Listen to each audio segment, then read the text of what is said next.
ngày một đêm. Xem sớm nhất vào lúc 20h30 Chủ nhật hàng tuần trên siêu ứng dụng giải trí Vion.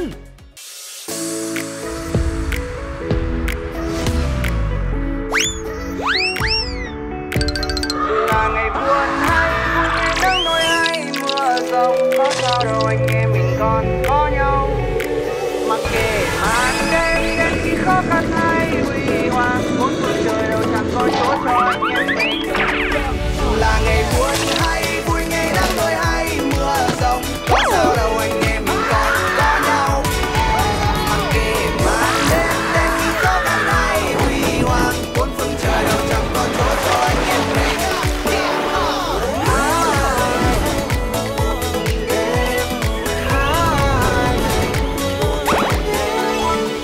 Một đêm. Biết Sài Gòn đón Tết Rồng nhân bội lộc.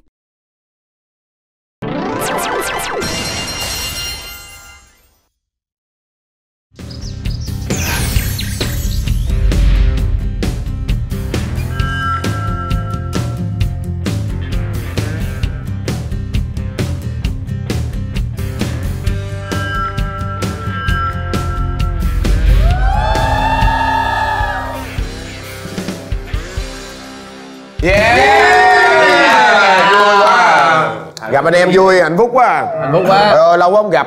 2 năm rồi đó. 7 năm rồi. 7 năm rồi. Con cái giờ làm sao rồi? Đứa nhỏ đó chuẩn bị vô lớp 1 anh. Trời ơi nhanh quá, con lớn anh học đại học rồi, năm nhất rồi. Anh đang làm sao? Hả? Anh mới tốt nghiệp đại học. Dòng thời gian nào vậy? Hết việc. Nắm ảo giác. Ôi Ở gần nó nhiều cái ra ảo giác. Xin chào các anh em. Hôm nay chắc là lần đầu tiên mà chúng ta bắt đầu tại một nơi rất là thanh vắng nhẹ nhàng như thế này đúng không ạ? Dạ bình thường là gọi là về thể lực cũng như là ồn ào náo nhiệt. Và sao hôm nay chị đưa vô phòng kính gì? Chị họp giao ban hay gì? Chắc này coi để thải loại ai nè. Chắc em đó, nghe anh Giang nói hả, tập nào em cũng bệnh trơn, không có tập nào mà Em mổ cái vai em chưa? Mổ rồi, khỏe rồi. Ok, bạn thử bây giờ vai. tôi có thể hít đất được. Wow. Hay chưa? Vẫn nghe cái cụp vô đầu gối đau đúng không? Đau nha. Chúng ta đã đi qua những cái hành trình khá là dài của mùa 2 và có lẽ là mọi người đã có một chút mệt mỏi rồi đúng không ạ? Dạ. Tuần này thì chúng ta sẽ lắng lòng lại một chút, dành thêm thời gian để chia sẻ về những cái cảm nghĩ của mình ở trong mùa 2 này nha. Ngày hôm nay là chúng ta sẽ đến với là một cái tập mà chúng tôi sẽ nhìn lại những cái hành trình mà đã đi qua. Là trong tập này sẽ có những cái phần mà chúng tôi đã gọi là âm thầm, lén lút, và gọi là nói chứ là đây là cũng là một món quà. Mà dĩ nhiên là những cái hành trình này là nó trong cái hành trình của cái khu vực đó, ví dụ như tỉnh đó, nhưng mà cái phần này mình chưa chiếu và mình cũng chưa được xem luôn. Vậy cho em hỏi là cái này là có nằm trong kế hoạch không, hay là cái này là cơm thêm, hay là bị khán giả yêu cầu, yêu cầu là quay dư đúng không? Khán giả nói là hở một tập bao nhiêu phút như vậy coi chưa đã. Bây giờ phải thêm đi. Có nào mà nghệ sĩ ngồi nói chuyện coi cùng tụi tôi không? Như tôi đã chia sẻ ha, thời gian phát sóng ở trên truyền hình và cả trên YouTube thì có giới hạn thôi. Vẫn còn nhiều cái nội dung rất là thú vị nhưng mà khán giả chưa được xem. Và ngày hôm nay thì các bạn cũng sẽ cùng xem lại những cái nội dung đó cùng với khán giả của chúng ta. Em nhớ qua cái đoạn mà em bị nứt xương đó, sau đó mình ra biển đó, rồi mình giành giật cái túi để được ăn đó. Đúng rồi. Nếu lúc đó mà chúng ta đưa luôn cả cái phần mà Tuấn đang bị chấn thương tay thì khán giả sẽ nghĩ là chương trình đang cố tình gây chú ý để tạo drama. Thật ra chính nhờ cái sự cố gắng vượt qua cái khó khăn hay là vượt qua cái chấn thương của các bạn lại khiến khán giả trở nên yêu mến các bạn nhiều hơn. Vì vậy chúng tôi sẽ không có cố tình nhấn mạnh nữa. Dạ lúc đó cũng không có nhấn mạnh gì, lúc đó đội mình thắng mà. Vậy mà cái cô hai với Cà Mau của nhắn tin cho chương trình đó. Nói sao anh? Mấy cái thằng này vui quá mà có cái thằng gì dít gì đó. Thằng đó sao drama hoài, tuần nào cũng bệnh. Cô hai cái Cà Mau có nhắn gì đó. Trời ơi, cô hai nào mà kia. Đây là chương trình 2 ngày 1 đêm tự do tự lo. Mời quý vị coi. Rồi bây giờ chúng tôi vẫn còn cho thêm một cái cơ hội cho đội thua ha. Các bạn sẽ có một cái cơ hội để một người tham gia vào bữa tiệc hoàng gia tối hôm nay. Luật chơi của thử thách này rất đơn giản. Đội thắng giữ một chiếc túi, trong đó có thẻ ăn ngon. 3 thành viên đội thua có nhiệm vụ rượt bắt trong phạm vi cho phép. Trong 10 phút, thành viên nào lấy được chiếc thẻ đó sẽ được ăn ngon. Hơi khó nha, cũng hơi khó đó. Ai nhanh thôi, để coi ai mau mệt hơn. Chứ phải ai nhanh hơn. Thể lực á. Đúng rồi.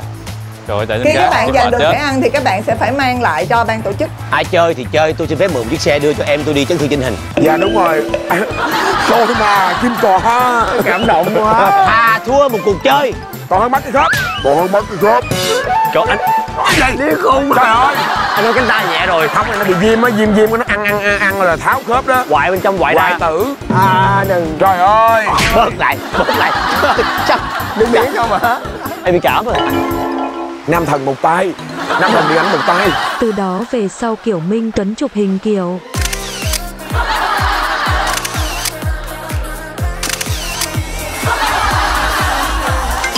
Thời gian 10 phút của đội thua bắt đầu. Quy ơi, ăn, Quy ơi, ăn. Lăn, táp vô lăn. Ủa là mình bắt hết người hả?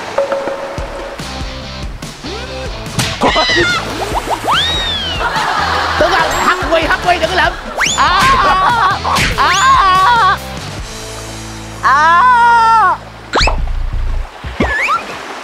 Ủa, từ từ.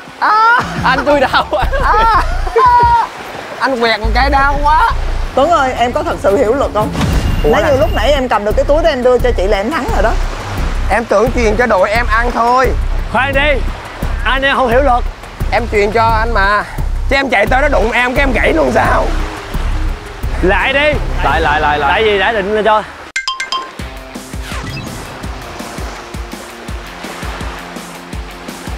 Ngán chân.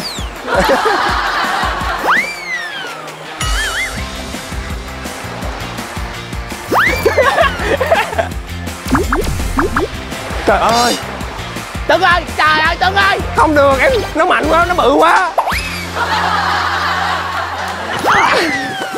Đúng rồi. Chết rồi, chết chứ Lâm rồi. Trời. Thì ra, nuôi chọn cái chết.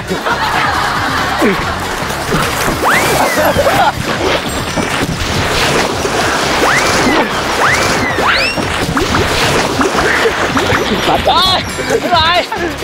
Lên rồi. Lên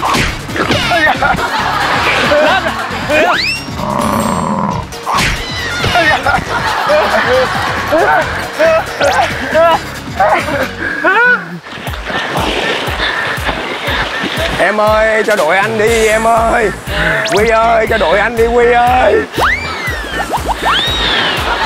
Cho đội anh đi Rít ơi. Không, cố lên, anh không được gục ngã. Em chết với tôi.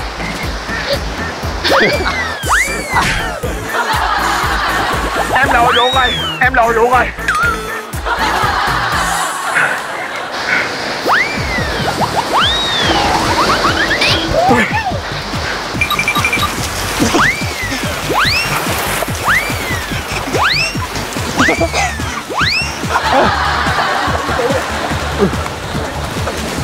Trời ơi.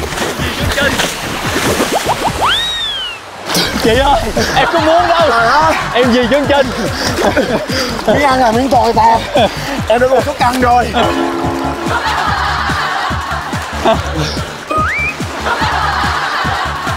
Em lòi ruột rồi. Cho em miếng ăn đi. Anh ơi.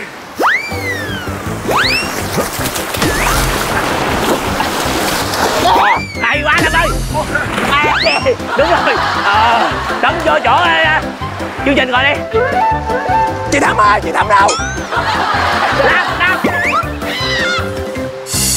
Em phải lấy chân mũi của anh. Anh đi nhậu ra đi. Chị đưa em. Ủa?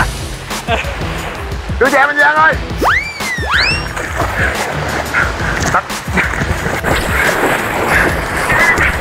Ra xa lên. Lặn đi, lặn về Vũng Tàu đi em ơi. Tạm biệt. Vua cha đang cần em không giấu nữa. Em là công chúa thi thể. Em sẽ về quê hương của mình. Em mệt quá. Anh ơi, mực nước càng ngày càng sâu rồi. Anh ơi, Lâm ơi, em tạm biệt anh. miệng ăn. Em ơi, anh ơi. Cái gì thoại lộn vậy? Anh Giang, Hãy tự cứu lấy mình đi. đợi lâu quá.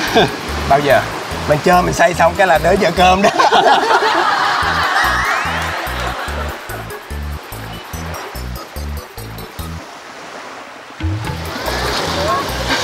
Mình như hai thiếu nhi. Đưa cái bông đây, đưa cái bông trong. Cái bông trong, cái bông trong. Rồi, trả lên đây.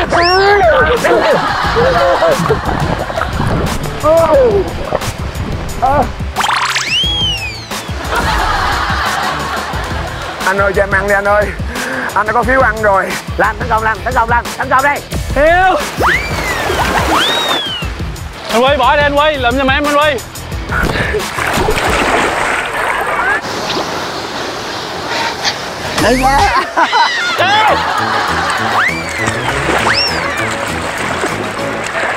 Rết ơi, cho anh Tuấn ăn đi.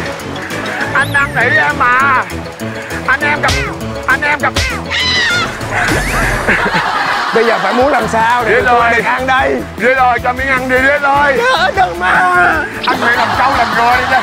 Để đền đáp cho em. Đừng mà. Bây giờ anh xuống bơi biểu diễn một tiểu phẩm sexy. Thì được. Đúng vậy. Nghệ thuật nước đúng không? Đúng. Nghệ thuật lặn đi. Cổng đầu. Rồi vô chân lên. Muốn băng lê đồ luồn cá các kiểu đúng không? Đúng rồi. Vậy bây giờ em chặn đầu xuống anh kéo chân em lên nha.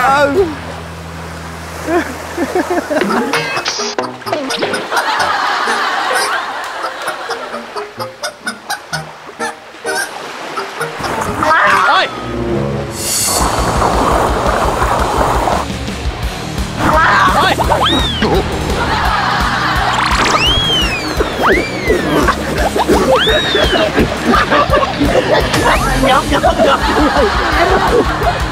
Nhộm quý ơi.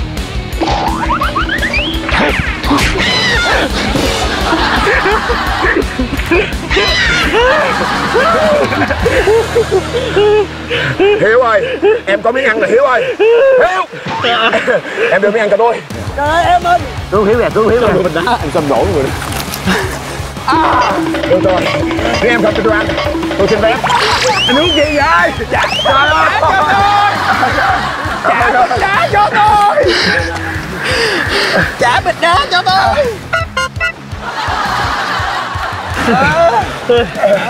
Nữa hả? Trời, giấc mơ chưa? Giấc mơ chưa? Hôn tôi nữa hả?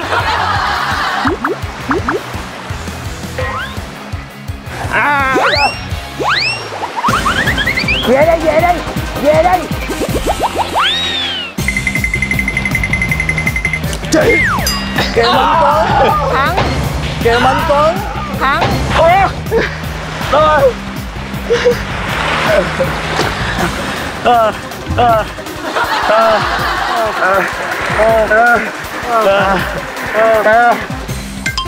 Rồi như vậy là với cái phần thi phụ để giành suất ăn trong bữa tiệc hoàng gia thì Kiều Minh Tuấn mặc dù còn có một tay thôi nhưng mà không biết bằng cách nào vẫn rất là xuất sắc giành được cái phần ăn ngon ha. Bạn được chính thức tham gia vào cái bữa tiệc hoàng gia. Còn Hiếu thứ hai, mặc dù bạn trong đội thắng nhưng mà bạn đã để mất cái phần này cho nên là bạn sẽ bị mất một món ăn. Một món thôi. Quá dễ. Dạ, được. Chương trình có một món à. Và bây giờ thì xin mời các bạn lên chỉnh trang y phục để chúng ta chuẩn bị cho bữa tiệc hoàng gia tối nay nha. Dạ. Đi để tôi giới thiệu đội tôi cái. Gì vậy? Gì vậy? Chấn thương. Ê. Chấn thương. Ê. Làm sao Đâu? thắng? Ê. Ê. Lên. Lên.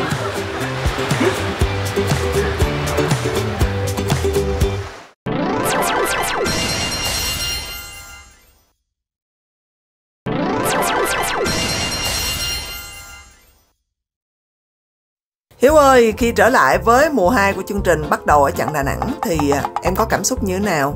Em thì là sau một cái khoảng thời gian dài không quay thì em quay lại là bắt đầu cũng không có nhanh nhạy giống như cái lúc mà mình đang quay liên tục. nên là em cũng tốn một khoảng thời gian chút xíu để mà em có thể làm quen lại với cái nhịp của tất cả mọi người ở đây, và cũng như là cái nhịp về gọi là thể lực. Tại vì đi quay cái này thật sự nó khá là mệt, và đó là cái ấn tượng nhất của em. Yeah. Em ấn tượng là lần đầu tiên trong cuộc đời em bị chấn thương. Mới đầu thì anh Giang nói là không sao đâu, chỉ là phần mềm thôi. Thì bắt đầu mình cũng ấy, nhưng mà sao nó cứ càng ngày càng đau, ta chịu không nổi. Đó là lần đầu tiên có cái cảm giác đó. Rồi em cũng đi Đà Nẵng cũng nhiều lần rồi, nhưng mà cũng lần đầu tiên lên cái chỗ cao đó để nhìn toàn cảnh ở Đà Nẵng, thấy rất đẹp. Dạ. Ở Đà Nẵng mình vẫn còn một phần chưa phát sóng nữa. Đố các bạn nhớ ra là phần nào á? Cái phần anh Huy nhảy dù phát sóng chưa? Đúng rồi, chưa. Coi thử coi có đúng không nha.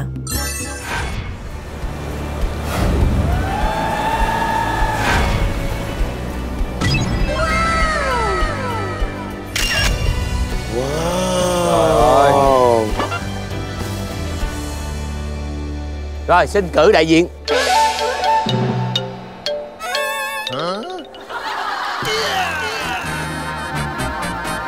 Lê Duy Bảo Lâm ạ.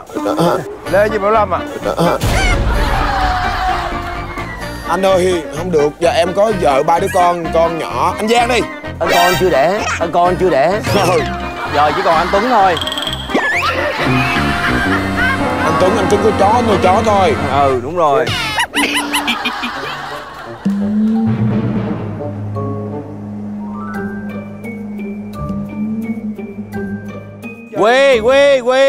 Quy là người đi nhiều học nhiều. Đúng rồi. Học hiểu cao. Muốn vươn lên bay xa nữa. Con cổ ven đường đi. Không còn cổ ven đường đâu. Thôi em sợ độ cao lắm.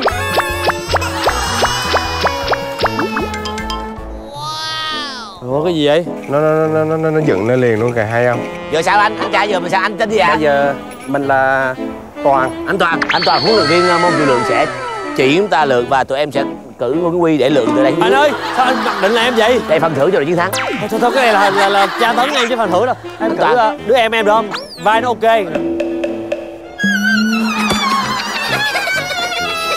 Thôi được, mình lớn được chứ. Bây giờ mình làm sao Toàn? Bây giờ mình sẽ hướng dẫn các bạn.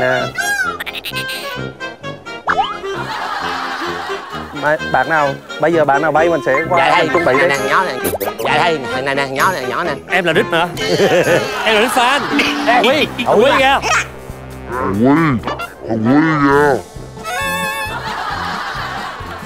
Đừng, tay tôi bị đau. Không sao mà anh hướng dẫn đơn giản. Qua đây coi này đứa.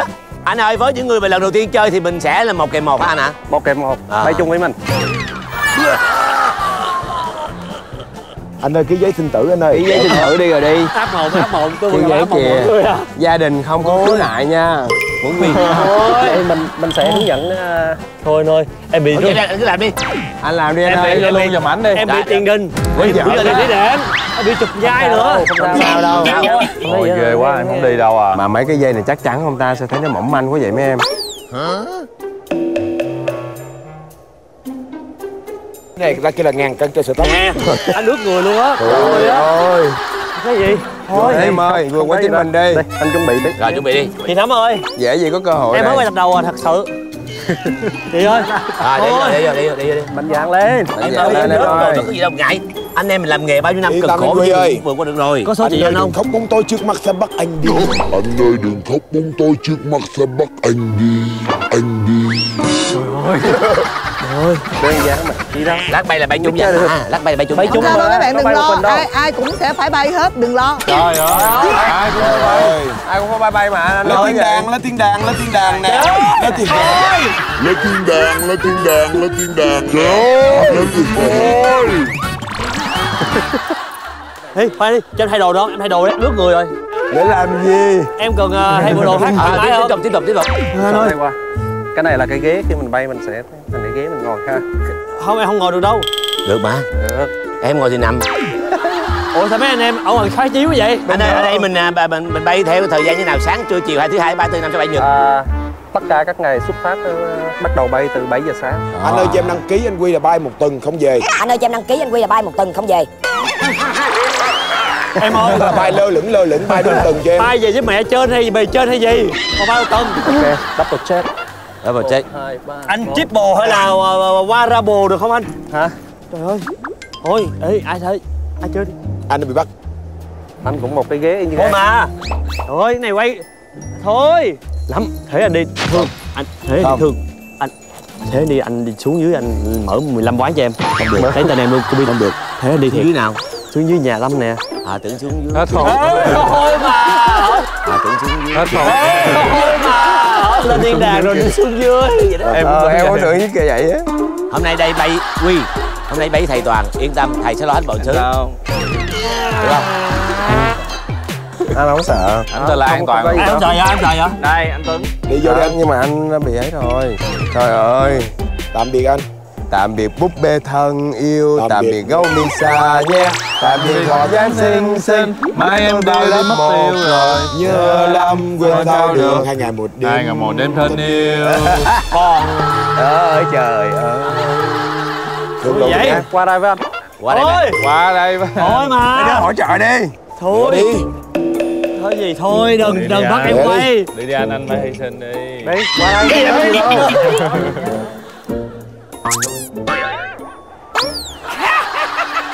Xuất phát là em cứ đứng thẳng với anh, chạy về hướng này, chạy mấy bước lại nhắc đi ha. Thôi không giúp đỡ đâu. Thôi mà anh Toàn. Hả? Em thấy người đưa đoạn cuối đi, thật sự. Sao anh nhiệt tình với lần này quá vậy? 6 người đều bay, em yên tâm đi. Lùi đây tí nào, lùi đây tí. Anh hướng dẫn sơ này. Khi chạy á là em không có nhảy nha, không có dừng lại nha. Không dừng lại. Đứng chạy mấy bước là nó bay lên thôi ha. Tay bên này, cho anh như thế. Có thèm gì không? Cái gì thôi mà. Cái gì thôi mà. Mạnh mẽ lên nào. Thôi rồi. Lên. Sự sống này chỉ thay đổi mà không mất đi. Lúc con người nằm yên giấc ngủ, mắt nhắm lại rồi là thấy tương lai. Tập Phan Huy, chữa bay, tập Phan Huy, tập trước mà. Trái động lui tí nữa đi. Ê, cho em nhá em chạy nhẹ được không chứ? Vậy mình thử trước một lần nha. Thôi. Tập thôi. Ủa sao dây rối dữ vậy anh? Không rối đâu anh. Nó rối lắm, em thấy nó rối lắm. Tâm lý mình rối đấy. Huy ơi, cố gắng chạy với anh nha. Cái gì? Chạy với anh nha. Thôi em chạy về đồng đội em kìa. Không, đây. Chạy ra vật đây. Đừng có nhảy nha. Cái này là vật. Cái này đồng đội nè. Anh nói này, xanh lè luôn rồi.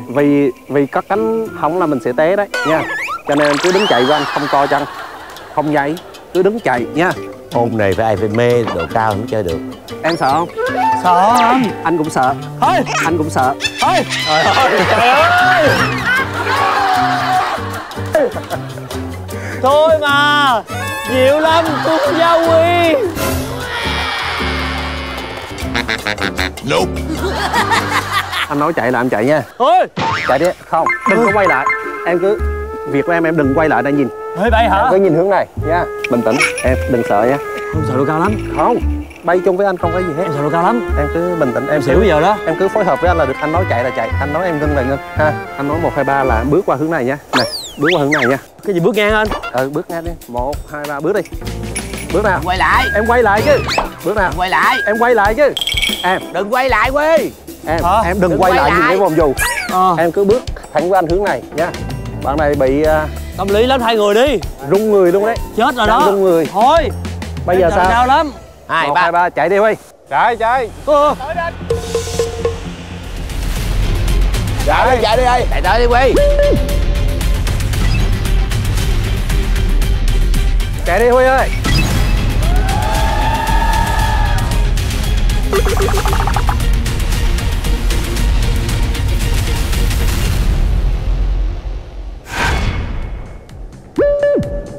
Chạy.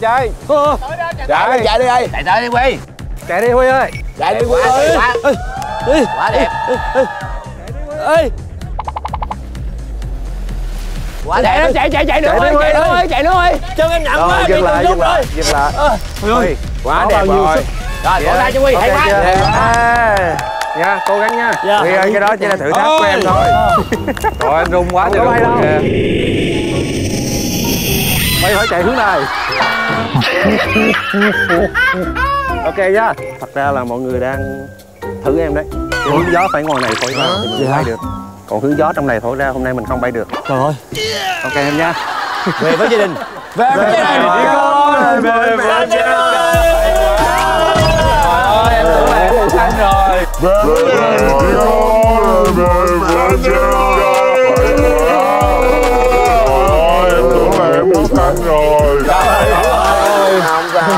Không sao. Khí vô. Trời ơi. Gõ ra. Thấy chưa lặng không? Trời ơi, em không một giọt máu nữa. Cái hướng mình bay được là phải ngoài biển Quảng Tàu. Anh làm em hết hồn hết vía luôn á. Trời ơi anh. Ok. Dạ. Thôi, trời ơi anh nhiều. Rồi.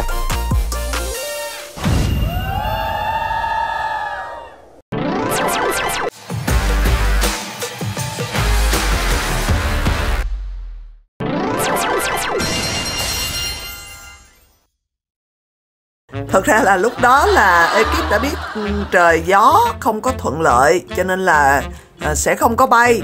Nhưng mà chúng tôi cũng muốn thử các bạn thôi. Thôi mà cái này em sợ thiệt. Em rất sợ độ cao tại vì á lần đầu tiên mà em chưa bao giờ mà em chơi những cái trò như là kể cả cái trò mà cano kéo dù á em không chơi luôn. Em đừng có diễn. Nếu mà em sợ độ cao tại sao em ở penthouse? Tại vì nó có mặt đất, nhà em bít bùng hết trơn à. Nhà kính lắm anh. Bùng luôn. Đúng rồi, không có cho thò đầu ra ngoài luôn. Có song sắt nữa. Thôi. Cái mùa 2 này của chúng ta thì chúng ta đi qua khá là nhiều vùng biển, đúng không? Đến mức mà ekip chúng tôi gọi vui là mùa 2 là mùa biển hội. Tại vì hầu hết các tỉnh chúng ta đi đều có biển cả. Sáng là chơi biển còn tối là vô nước biển luôn đó.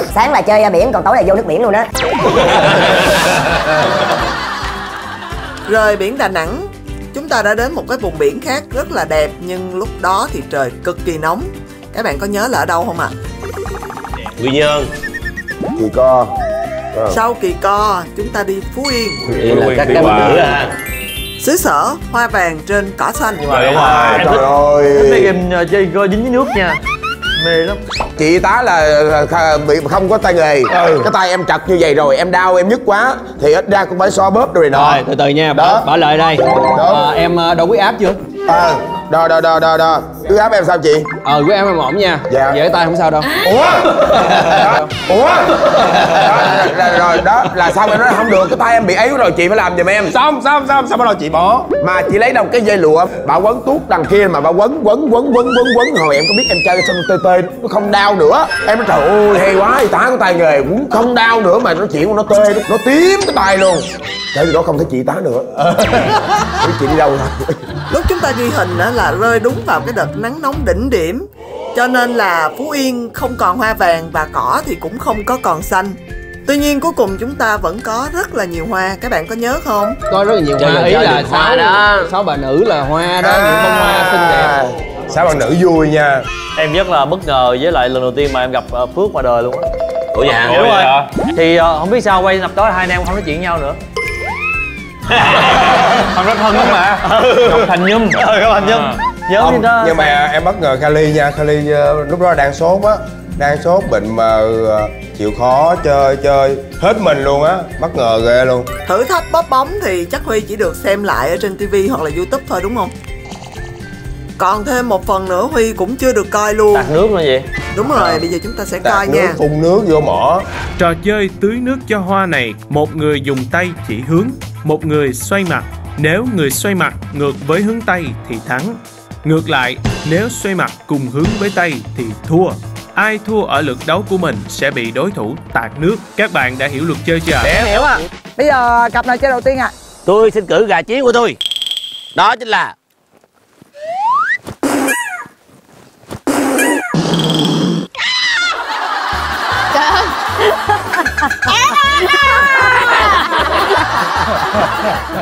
Ủa?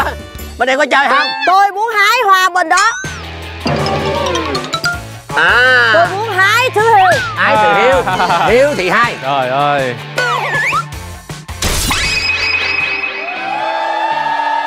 Rồi chơi, ai trước gọi tôi xì đi. Hỏi Lily Phết đi.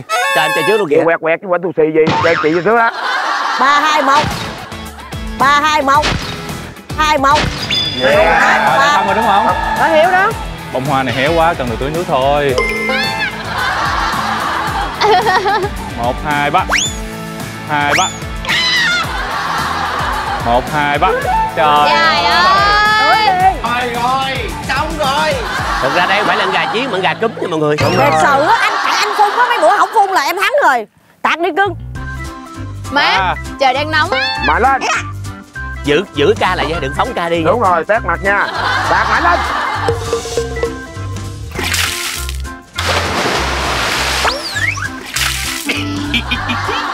Ủa?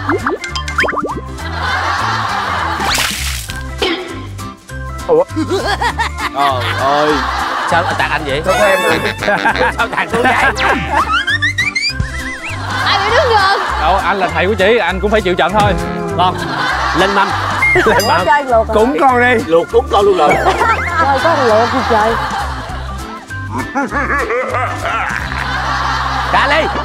Cà Ly tiền định giỏi nè. Ai? Nam Thư. Tiếng đi ạ. Dữ vậy bay. Ủa, hai chị em dám luộc lại hả? Trời ơi, chưa chơi thấy cắm đầu rồi. Chưa chơi thấy cắm đầu rồi. Chưa chơi thấy cắm đầu rồi. Rồi, quánh tôi xì đi cho vui. 1, 2, 3, xì. Thắng quyết định. Rồi, em trước.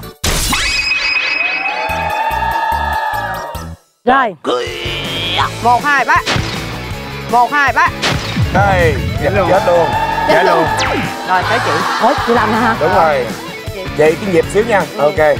3, 2, 1. 3, 2, 1. Thắng rồi. Rồi. Ai thắng? Chị Thư. Ê, bá thử tội thôi. Thắng mà không biết nữa. Em đang còn bị lót quá. Rồi em đạt nha. Rồi. Em xin lỗi chị.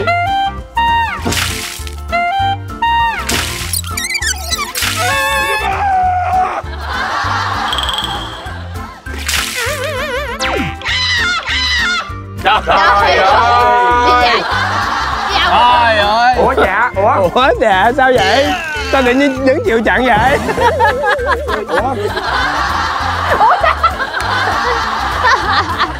Em thấy cái cà không phải hướng này nha. Cặp tiếp theo. Kiều Minh Tuấn. Gãy tay phải chơi với gãy tay.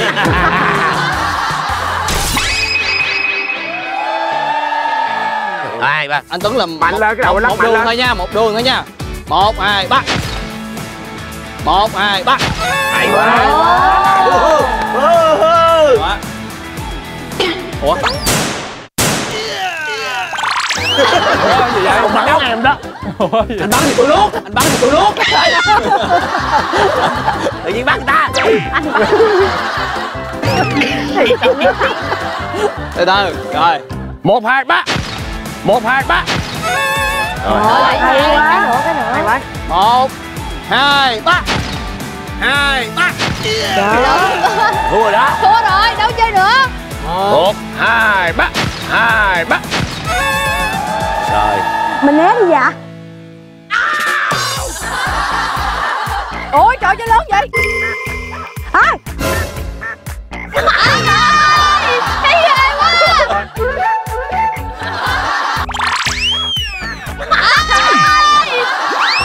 Đàn ông gì mà ghê quá.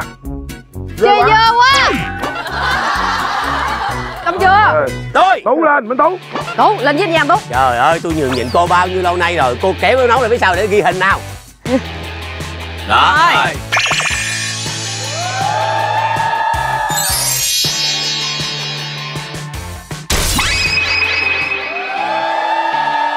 Anh Giang mỗi lần gái đẹp anh này yếu không vía lắm. Anh mà thua anh đừng nhìn mặt tôi á anh Giang. Đúng rồi. Sẵn sàng chưa anh Giang? 1, 2, 3. 2, 3.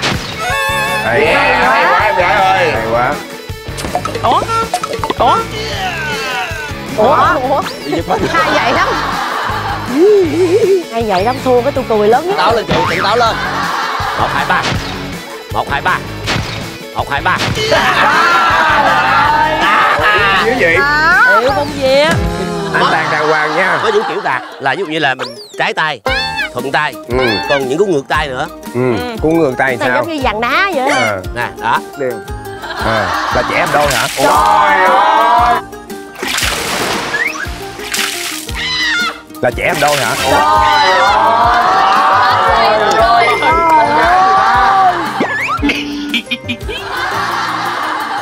Rồi, bây giờ ai? Dạ. Có gì nói chuyện không? Có nói chuyện gì trước khi chơi không? Không. Bú Ca. Dạ để em. Chơi một cái show tranh. Ai mà thua tặng chơi cái show. Đúng rồi, chơi một cái show đi. Con làm như con thắng hay gì? Gửi năng lượng đến vũ trụ. Bây giờ trước khi chơi hỏi nè, muốn thắng cuộc chơi hay là thắng cuộc hôn nhân? Ủa gì liên quan sao? Tự nhiên sao đem chuyện gia đình quân ra vậy? Liên quan gì? Thường đi chơi game mà thắng là về nhà vợ chồng lục đục. Tôi toàn thua về nhà vợ chồng hạnh phúc. Thật sự hạnh phúc không? Tôi nước mắt lưng chồng. Nói với anh chắc giờ em ly dị luôn rồi đó. Chơi tự nhiên chơi game thắng cái chơi vợ chồng không hạnh phúc. Mà bữa giờ tôi thắng không? Hay là anh trù vợ chồng tôi? Anh ly dị anh mới vô lòng. Chơi đi. Chơi chị ơi. Rồi em chơi đi. Chơi, em chơi trước hả? 1, 2, 3. 1, 2, 3. Hay quá.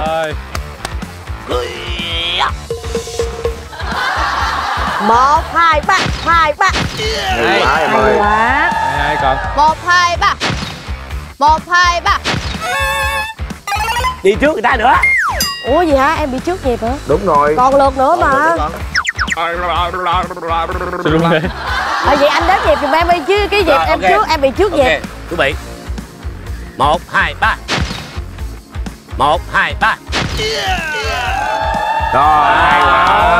Gây cấn ơi. Trận chiến. Đúng em.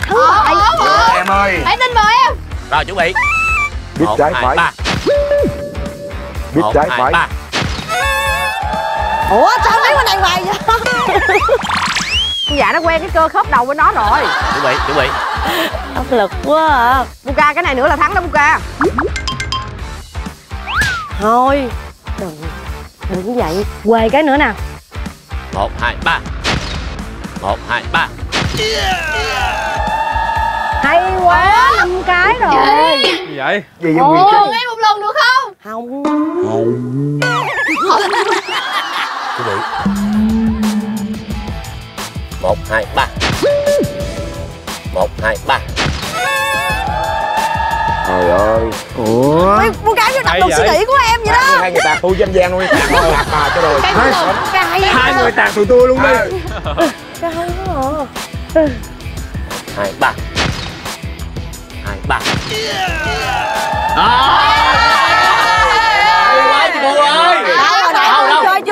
Cây xô. Em. Nói chung là em cũng thương chị Dạ. Cái này đồng đội em cho mọi người nắm vào nhẹ vào chiếc này và chúng ta cùng tàn được. Bỏ vào vai em đi. Hợp lực em. Dạ. Có nghĩa là hồi nãy em lỡ đánh chị 2 cái thì em cũng thấy có lỗi cho nên là em sẽ nương tay với chị. Tình bạn là ở đây, mình cũng có đồng đội chứ. Rồi các bạn, đấy. Đúng. Qua kia đứng. Đó. Khỏi đụng nước hiểu không? Dạ. Khỏi trúng nước. Ủa là cái tình gì vậy? Có người ăn phải là phạt đội đó. Thật vô nghĩa. Hợp lực. 3, 2, 1.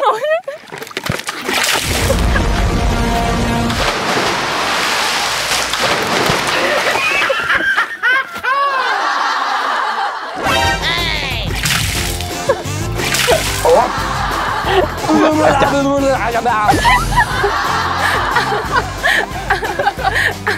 Sao Dạ câm lặng không rồi? Nè, anh cũng bị ướt giúp em rồi chứ có hơn thua gì mấy đâu. hôm trời này đang nóng mà đúng không? Tôi kiểu này chết qua hết. Em không thấy là khán giả thấy mặt mộc của Lương Lâm Vĩ Dạ. Chị che là đi, chị che là đi. Mặt chị thấy ghê quá. Mặt mộc của Lâm Vĩ Dạ đã lôi ra rồi. Mấy anh chơi đi, mấy anh chơi giỏi hơn á. Sẵn sàng chưa? Sẵn sàng. Rồi, tự xử. Anh trước đi, anh làm tôi trước đi. Anh thương tôi không? Thương.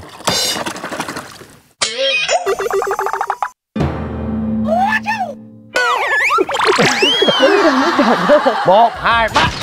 1, 2, 3. 2, 3. Trời ơi, giỏi quá vậy. Phản xạ ngược rồi. Anh ơi, đã làm gãi tay em, anh cho em một lần. Anh Tuấn đã làm gãi tay em. Em còn làm lại mà. Anh đua anh tạt em sao? Không sao. Thua thì bị tạt thôi. 1, 2, 3. 2, 3. 1, 2, 3. Gì vậy? Người ta thắng không? Lâm mới là Lâm á. Tôi thân bại danh liệt rồi. Tôi thân bại danh liệt rồi. Hôm nay chúng ta không có hai người đó là Ngọc Phước và Ngô Kiến Huy mà đã chơi lăn xả như thế cũng đã là một thành công rồi. Quá vui rồi. Quá vui rồi. Chắc hai người kia dễ vui bằng gì? Đúng rồi, hai người không mất cười. Đó mất cười. Bây giờ đang kiếm ăn gì trên đảo thì cũng không được kiếm được gì đâu. Rồi cũng thân xác hao gầy rồi cũng đi về cán bụi thôi. Sao nói nặng vậy anh? Sao sợ quá vậy? Anh đây vui không? Vui. Thế có khi nào á nãy giờ anh em mình chơi quá trời mình thua xong rồi hai người đó đem lại cái gì đó cho anh em mình không? Giống như đem lại chiến thắng cuối cùng á. Quá không nên làm hư bạn. Quá không nên làm hư bạn. Cảm ơn các bạn, cảm ơn tất cả mọi người đã có những cái giây phút dù nắng nhưng mà cho hết mình. Đúng quý vị, đây là chương trình 2 ngày 1 đêm tự do tự lo.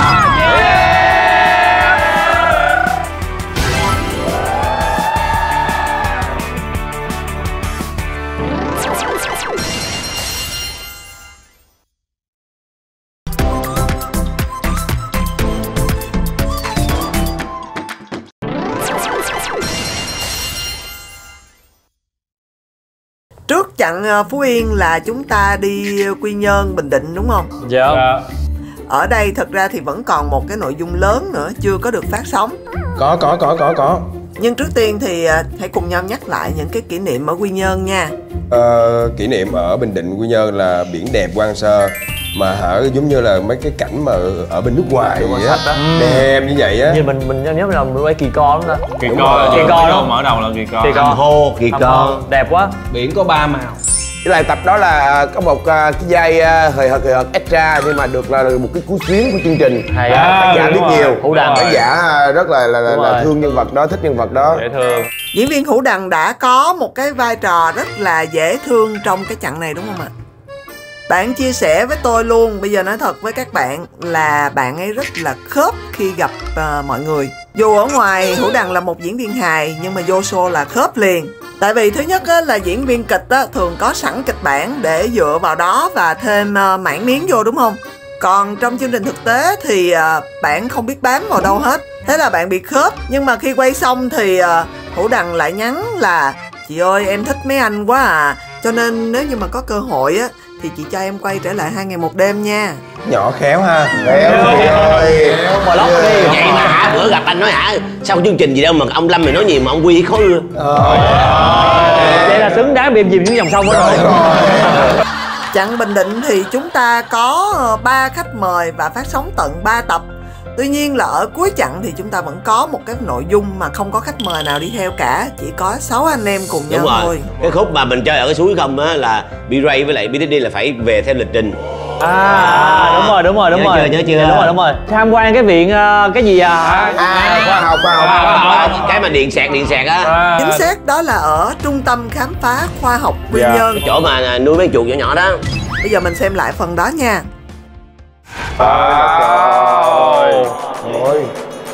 Đẹp vậy. Trời ơi. Quả địa cầu có bút đẹp. Địa cầu hả? Wow, nó có thể xây được luôn mọi người ơi. Ủa anh đang xoay á hả? Đúng rồi. Hay vậy? Việt Nam đâu?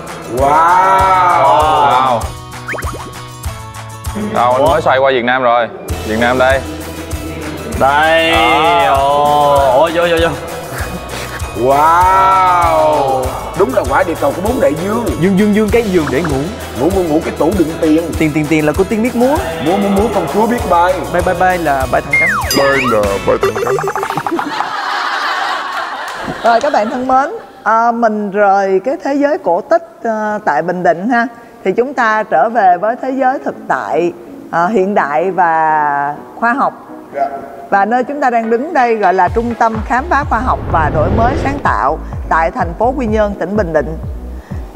Cái trung tâm này được hoạt động từ năm 2022 và là trung tâm khoa học vũ trụ đầu tiên tại Việt Nam, là trung tâm thứ 2 của khu vực Đông Nam Á. Ở đây là một cái nơi mà vừa có tính chất giáo dục nè, rồi du lịch về khoa học, hướng đến đối tượng là học sinh, sinh viên, trẻ em, và đồng thời cũng là một cái điểm đến hấp dẫn của du khách trong nước và quốc tế trong cái thời gian gần đây. Đó là lý do tại sao chúng ta ghé thăm đến ngày hôm nay. Và bây giờ để giúp cho các bạn có thể tìm hiểu thêm về nơi đây thì xin mời các bạn gặp gỡ với hai bạn là bạn Yến Nhi và bạn Quỳnh Như, nhân viên phổ biến khoa học của trung tâm. Wow, được rồi.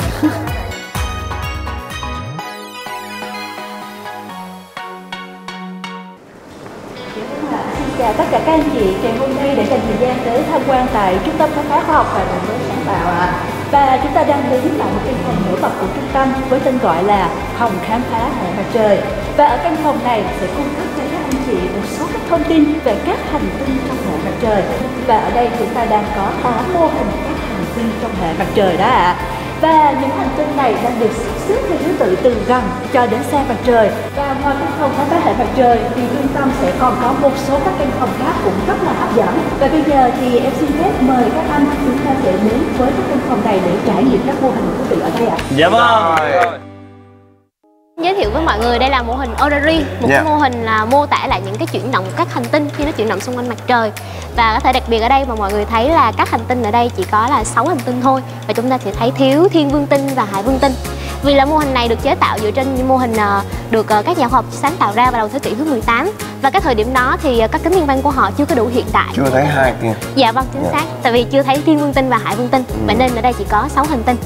Và có thể thấy cái điều đặc biệt nhất ở trên mô hình này là cái tỷ lệ của mặt trời đây khá là nhỏ. Nếu mà có cái sự so sánh được thì mặt trời có đường kính lớn gấp 100 lần, khoảng 100 lần trái đất của chúng ta. Vậy thì nếu mà trái đất ở đây khoảng 3 cm thì khi đó mặt trời thì khoảng 3 mét ở đây ạ. Nhưng mà nếu mà là mặt trời lớn như vậy thì không thể nào mà chúng ta quan sát được sự chuyển động của các hành tinh khác được. Vậy nên ở đây kích thước mặt trời được thu nhỏ lại để có thể dễ dàng quan sát được sự chuyển động của hành tinh. Dạ vâng, mặt trời nằm ở trung tâm. Là bự đúng không? Còn ta kêu là mặt trời bé con là sao em? Ta kêu là mặt trời bé con là sao em? Có thể là mình mô tả một bài hát nha. Hành tinh nào mà xoay quanh trái đất vậy em? Dạ, màu xám đang chuyển động xung quanh trái đất là mặt trăng của mình đó. Dạ. Chị Trăng đó.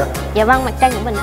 Và đặc biệt nhất là bây giờ em sẽ dẫn mọi người đi đến với một căn phòng có tên là căn phòng số 4, phòng khám phá sao Hỏa. Wow, đi thôi. Chúng ta đang ở một căn phòng để tìm hiểu một thế giới rất là rộng lớn, đúng không ạ? Dạ. Thì ở căn phòng này chúng ta sẽ tìm hiểu về một thế giới vô cùng nhỏ, đó là thế giới của các hạt ạ. Từ những cái hạt mà người ta nghĩ là nhỏ nhất rồi, không thể phân chia được nữa là nguyên tử ạ. Dạ. Thì có những cái hạt nhỏ hơn mà tính đến thời điểm hiện tại người ta được xem đó là những viên gạch cấu tạo nên mọi vật chất, đó chính là hạt quark ạ. Hạt mát hả? Hạt gì ạ? Quark ạ. Quark. Dạ. Hạt quark ạ. Và để tìm ra được các hạt này thì phải cần có những cái công cụ hiện đại. Dạ, thì các anh đang được nhìn thấy đây là hình ảnh của một chiếc máy gia tốc lớn nhất và hiện đại nhất trên thế giới. Và chiếc máy này đó là công cụ để tìm ra các hạt. Bây giờ em sẽ dẫn mọi người tới một cái mô hình đặc biệt nhất tại căn phòng số 4, căn phòng khám phá sao Hỏa. Đây là mô hình này.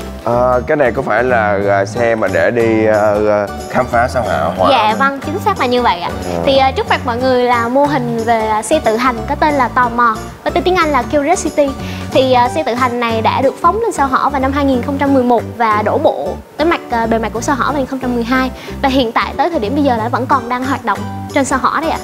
Và với mục đích là nó sẽ thu thập các cái mẫu đất cũng như là tìm kiếm các cái thông tin ở trên sao Hỏa về, để sau đó nó sẽ gửi trực tiếp về cho trái đất mình. Rồi ai lái nó trên em? Rồi ai lái nó trên em? Tự lái. Nó tự lái ạ. Như cái tên nó là tự hành, xe tự hành. Anh có thể thấy ở đằng sau nó có một cái miếng màu trắng. Thì cái mô hình này được trung tâm tụi em chế tạo với tỷ lệ 1:1 đấy ạ. Anh thấy màu trắng không luôn á em? Dạ vâng, dạ vâng, đó là màu trắng. Anh có thể thấy cái nó đang ấp như thế này đi nè. Dạ vâng, cái đó có thể miêu tả như là một cái pin mặt trời. Thì nó sẽ tự cấp năng lượng và tự hoạt động trên nó. Rồi trên nó bể bánh xe rồi tự giá luôn. Bánh xe đâu không có hơi. Bánh xe thì không có hơi ạ. Không, ở sao Hỏa có cái chú giá xe. Chú sẽ giá cho. Chú là chú giá. Chú tới liền. Hay quá trời. Gọi điện thoại thôi. Dạ không biết là mấy anh đã xem những cái bộ phim về sao Hỏa chưa ạ? Cũng có. Dạ, thường những cái bộ phim về sao Hỏa mình sẽ thấy là các cái nhân vật trong phim á, họ chỉ cần nhảy một cái là nó sẽ bay lên, đúng không? Đúng rồi. Thế không biết là mấy anh có thắc mắc về cân nặng của mình trên sao Hỏa không ạ? Cân nặng của mình hả? Dạ đúng rồi. Để giải đáp được cái thắc mắc của các anh thì em sẽ dẫn các anh tới một cái mô hình ở phía bên này nha. Dạ rồi. Hào hứng quá. Đây là mô hình về trải nghiệm trọng lực. Thì đầu tiên chúng ta sẽ có 2 cân. Và cân ở phía bên này sẽ là cân ở trái đất, còn bên này sẽ là cân ở trên sao Hỏa. Nè, cân ở trái đất nè. Hoan nghênh đo tầm cao, cân nặng, đo huyết áp, thử sức cao. Dạ vâng, vậy bây giờ em sẽ mời mọi người lên cân trái đất trước nha. Quý khách hơi mập, hơi mập, hơi mập. Ý, cân hư. Rồi lên đây thử. Xem là bao nhiêu ký nữa ạ? Chắc 8 kg. Ý, ô nhẹ hơn nhiều luôn. 27. Khoảng 27, 28 kg. 28 kg. Trời ơi. Nhẹ hơn rất nhiều. Là nhẹ hơn rất nhiều em ạ. Vậy là chỉ cần lên sao hỏa thôi là mình sẽ được dai ẹp. Đúng. Giảm cân. Nếu mà chị nào muốn giảm cân thì đừng sống ở đây. Đúng. Hãy lên sao hỏa sống đi ạ. Nếu mà ở trái đất mình thấy nặng quá thì chắc chắn là hành tinh nó không phù hợp với mình rồi. Mình phải lên sao hỏa sống thôi. Rồi tiếp tục em ơi. Dạ rồi. Bây giờ em sẽ dẫn mọi người sang một căn phòng khác nữa nhé. Rồi ok nha. Dạ rồi, và bây giờ em sẽ mời tất cả mọi người mình cùng tụ họp với nhau để chúng ta cùng xem một cái show khoa học rất là đặc biệt ạ. Ôi, cái này là chảo nè. Ngồi đây. Sao anh? Nhiều có hay lắm, anh mới biết nói em học. Trứng động. Ngồi đây luôn, Trứng động Lâm ơi. Gì? Hiểu biết nhiều có hay lắm. Dạ vâng ạ, xin chào tất cả các anh đang đến với một show khoa học về điện áp cao đến từ Trung tâm Khám phá Khoa học và Đổi mới sáng tạo. Và những mô hình trên sân khấu này điện áp rất lớn có thể lên đến là cả 100.000V ạ. Nhưng mà nó sẽ đem đến cho chúng ta những hiện tượng vô cùng thú vị. Và mô hình đầu tiên chúng ta sẽ cùng làm quen. Đây là mô hình có tên gọi là Van der Raab, một mô hình với điện áp có thể lên đến cả 100.000V ạ. Thì bây giờ em xin mời một trong số các anh chúng ta lên đây trực tiếp trải nghiệm quả cầu này để xem ạ. Em mời anh Huy ạ. Anh đã sẵn sàng chưa ạ? Rồi. Quả cầu này đã hoạt động rồi anh Huy. Anh có cảm giác gì không ạ? Rồi, anh dựng rồi. Đúng rồi, nghiêng ra nữa. Anh Huy ơi, anh có cảm giác gì không ạ? Tê quá. Tê quá hả? Tê cái đầu em á. Dạ. Tê cái đầu em. Anh có cảm nhận được sự thay đổi gì đang diễn ra với mình không ạ? Có, tóc em dựng đứng đúng không? Dạ đúng rồi, tóc anh dựng đứng lên đã ạ. Ủa là giờ mình mở ra chưa? Dạ, bây giờ anh Huy buông tay ra đi ạ. Dạ. Trời ơi, Dạ. Phê. Nhưng mà khi anh Huy bước xuống thì chúng ta thấy rằng những sợi tóc đã trở về ban đầu rồi đó ạ. Xì khói kìa. Xì khói rồi. Xì khói kìa. Nhờ những cỗ máy điện áp cao trên sân khấu này, chúng ta sẽ hoàn toàn có thể thấy được hiện tượng sấm sét tại căn phòng này. Và những cỗ máy ở phía sau lưng em đây có thể làm được điều đó. Những cuộn dây này có tên gọi là Tesla, được phát minh bởi nhà bác học đó chính là ông Nikola Tesla. Các anh có thể nhìn thấy đây chính là chân dung của nhà bác học này. Vậy thì bây giờ chúng ta sẽ đến với những cỗ máy này để xem thử là những cỗ máy này sẽ tạo ra được những tia sét như thế nào. Nó có giống với những tia sét mà các anh đã nhìn thấy trong tự nhiên hay không? Mời các anh chúng ta sẽ đến với cuộn dây Tesla lớn. Và điện áp của cuộn dây này sẽ là 2 triệu V. Lâm muốn cầm như vậy đó không? Thôi anh ơi.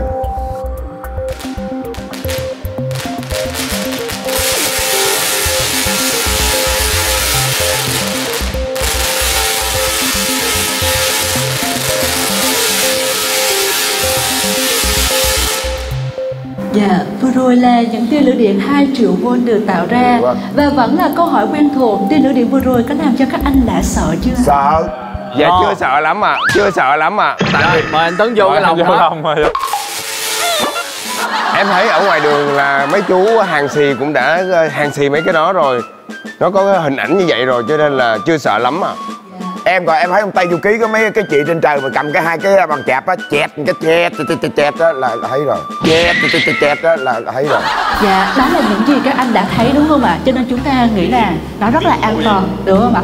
Nhưng mà bây giờ nếu như chúng ta ở một khoảng cách gần hơn, và cụ thể ở đây đó là khi các anh đứng vào trong vị trí chiếc lồng này, những tia lửa điện 2 triệu V đánh trực tiếp vào bề mặt lồng, thì em nghĩ là chúng ta sẽ nhìn thấy những tia lửa điện ở khoảng cách rất gần, và chúng ta sẽ cảm nhận rõ hơn cái sự nguy hiểm và ấn tượng của những tia lửa điện này.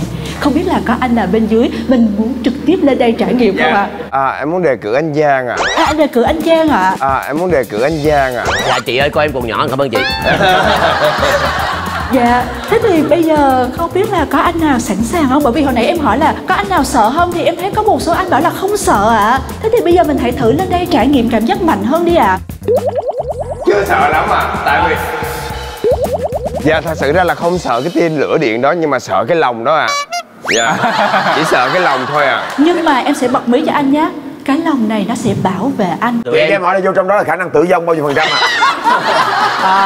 99,9. Dạ em xin mạng phép không vô ạ. Không vô ạ. Hiếu kìa, Hiếu đi không? Hiếu đi em, Hiếu trải nghiệm đi em. Để em đi thôi. Em là người nhỏ tuổi nhất mà. Đúng rồi, chưa có vợ gì hết nha. Thôi chưa có gì đâu. Đâu để em biết cảm giác có vợ là như thế nào. Cảm giác có vợ là như thế nào.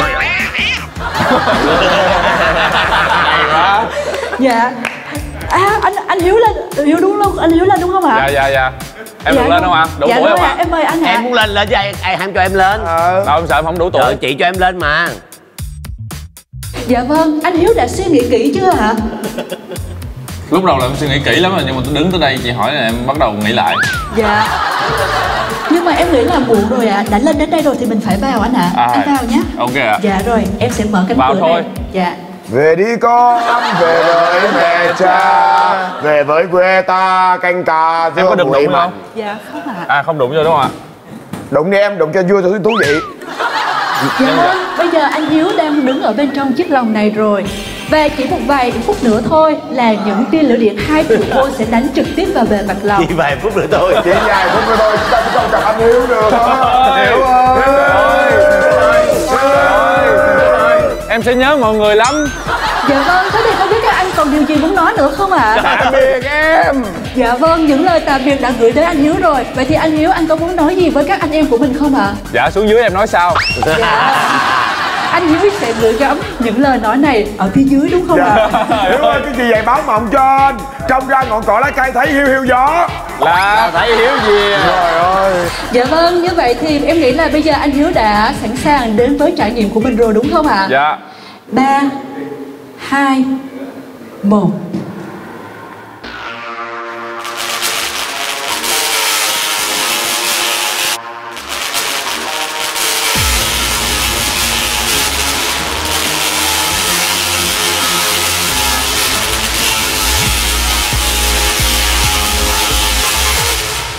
Dạ vâng, chúng ta thấy rằng một khoảnh khắc xảy ra rất là nhanh đúng không ạ? Những tia lửa điện 2 triệu V đã đánh trực tiếp vào bề mặt lồng.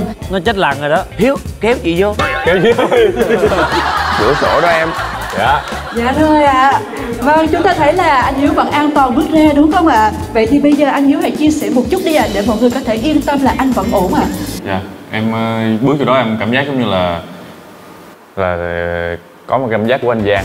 Có một cảm giác của anh Giang. Gì? Cảm giác gì vậy anh?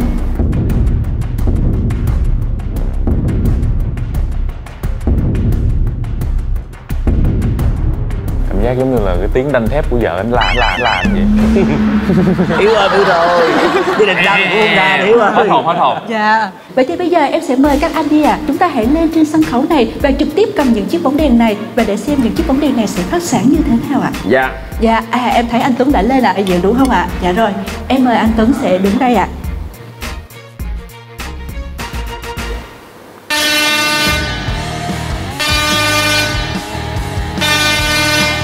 Cảm ơn các anh rất là nhiều đã chia sẻ sản phẩm này ạ. Thú vị quá, cảm ơn cô. Dạ. Tất cả học sinh nghỉ im. Chúc em chào cô về ạ. Anh em cảm ơn chị đã rất hỗ trợ trong phần vừa rồi. Cảm ơn, xin chúc chị cũng như gia đình cũng như anh em đồng nghiệp thật nhiều sức khỏe và thật nhiều bình an. Cảm ơn cô. Dạ vâng ạ, em cũng xin cảm ơn tất cả các anh và cũng như ekip của chương trình 2 ngày 1 đêm đã lựa chọn Bình Định và cũng như lựa chọn Trung tâm Khám phá khoa học đổi mới sáng tạo để có những trải nghiệm thú vị ngày hôm nay. Và chúc các anh thật là nhiều sức khỏe và cũng như thật là nhiều thành công trong cuộc sống và trong công việc ạ. Dạ, xin chào và hẹn gặp lại. C.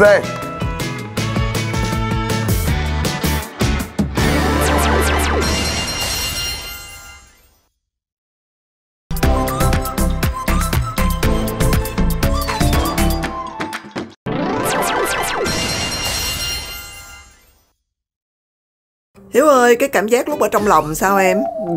Ý là em nghĩ là nó cũng sẽ rất là an toàn nên là em cũng không có sợ lắm, nhưng mà là vô đó bắt đầu nghe tiếng với lại thấy trực tiếp cái tia sét nó trước mắt mình á, cảm giác cũng hơi rén á. Dạ. Cái về sống đàng hoàng liền luôn.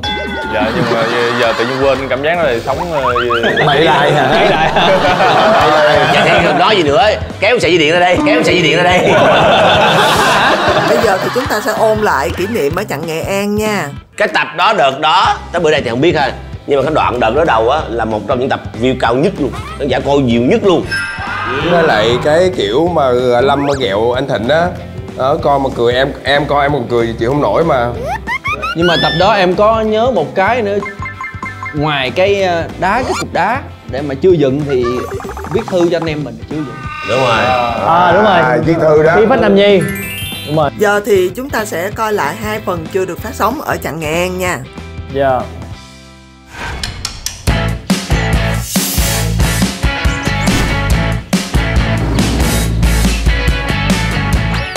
Vô. Ủa đứng đi đợi theo đội đi. Anh đợi nào? Anh ở đây. Này đợi nào? Em ở đây, rồi anh đó. Tuấn về bên kia.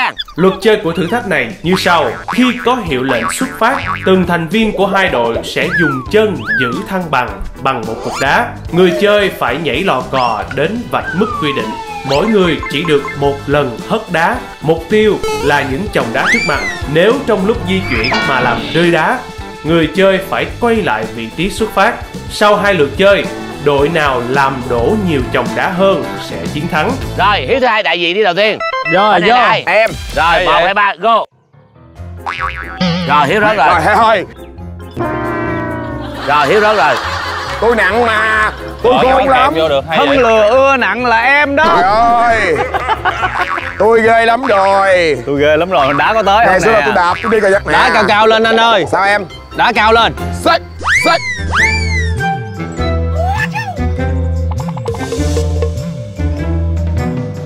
Trời ơi. Xích. Trời ơi. Hay quá.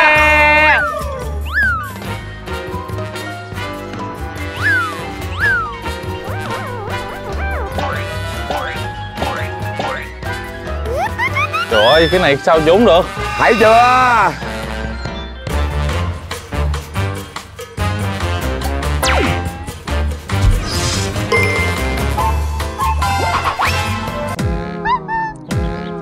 Trời ơi, trời ơi.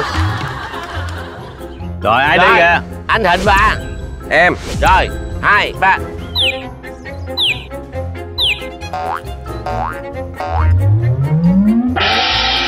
Trời ơi. Đã không khéo léo, còn mang giày nữa, nó không có Đấy, để em, trời ơi. Tuấn ơi, lẹ Tuấn ơi. Đúng rồi. Trời ơi, tay nó què là chân què đi luôn nha. Ủa sao tự nhiên bỏ chân kia ngược vậy? Ủa kìa ha. Ủa Thịnh đi Thịnh.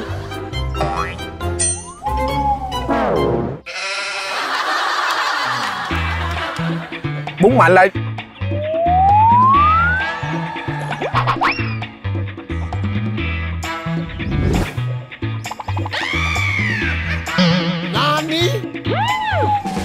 Trời ơi, Hương Em kêu bóng mạnh á. Em kêu bóng mạnh á. Cái gì? Em kêu bóng mạnh á. Anh phải canh chứ. Trời ơi. Đúng là kim tỏ ngu muội. Cục này không có bằng nha. Một cục cấp không nổi hả? Đó, đó.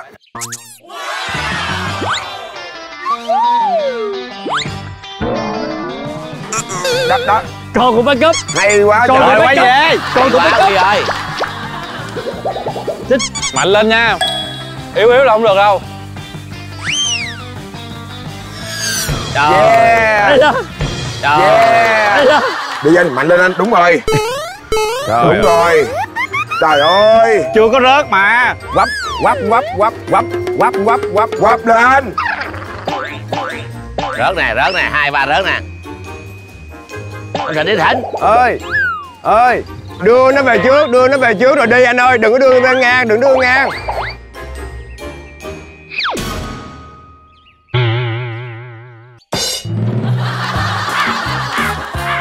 Tiếp tục đi. Cục này ổn hơn, cục này nó không có bằng. Khó quá. Khó quá. Vậy hả? Ừ. Không có bằng. Thôi để em cho. Đưa lên trước. Thôi là ông đưa lên trước vậy nè Rít.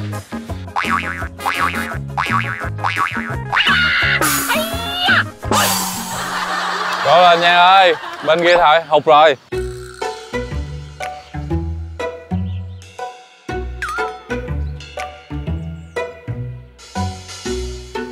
Còn Giang chơi chân phải luôn kìa. Còn Giang chơi chân phải luôn kìa. Hay. Hay. Hay quá. Bên mình chỉ gọi Đức Thịnh thôi.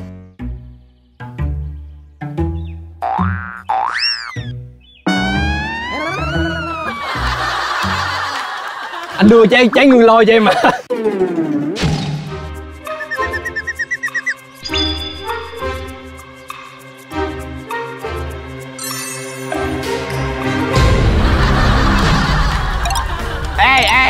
An nha. Em ơi nhảy đi em ơi. Đi lại co. Đi lại từ đâu lo co. Tụi ta đi.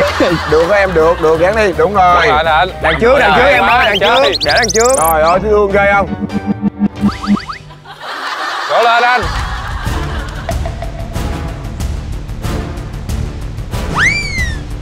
Cố lên anh.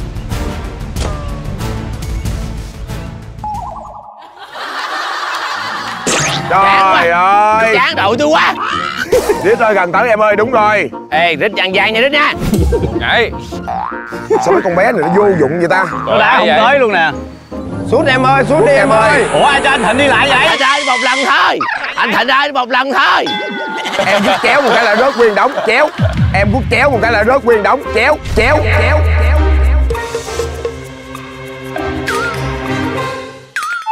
Có một viên hộp. Một cục luôn đó, một cục đó.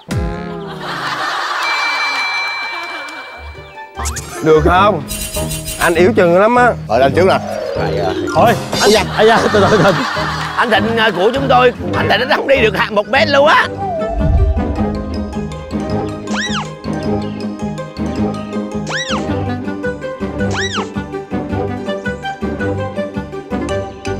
Ê, khó quá. Anh Thịnh đó 2 3.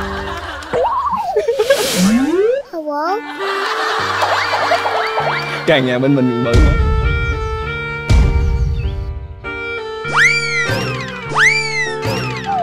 Anh Thịnh ơi.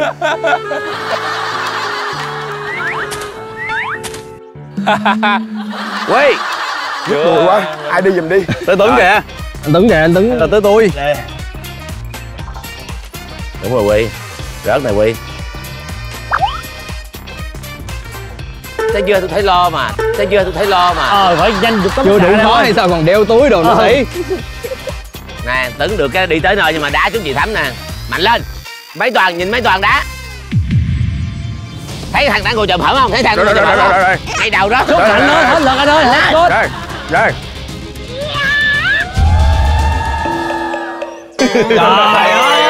Trời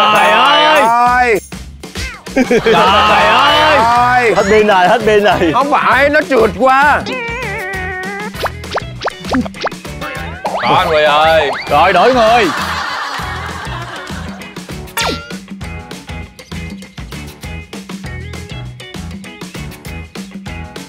Hiểu ơi. Rồi. Trời ơi. Lọt xe. Tới tôi. Trời ơi.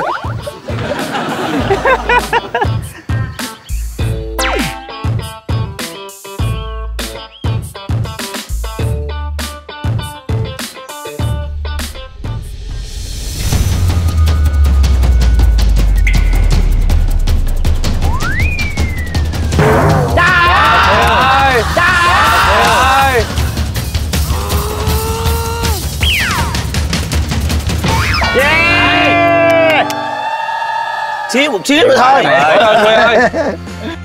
Anh chơi khó vậy. Thiệt không Lâm. Trời ơi. Thiệt không Lâm. Trời ơi. Lâm ơi. Anh ơi.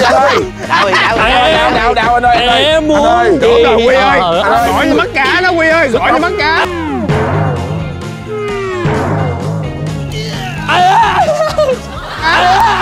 Ủa? Quy 3 viên ba chồng ơi Quy. 3 viên 3 chồng trời ơi. Qua phải Quy ơi. Đề cao mình quá rồi. Mạnh lên á, mạnh lên. Mở được cái ngón chân đâu có được đâu mà bắn. Bị chuồn lốt luôn rồi. Cái ngón chân mở ra đâu được đâu bắn. Bị cứng nhắc.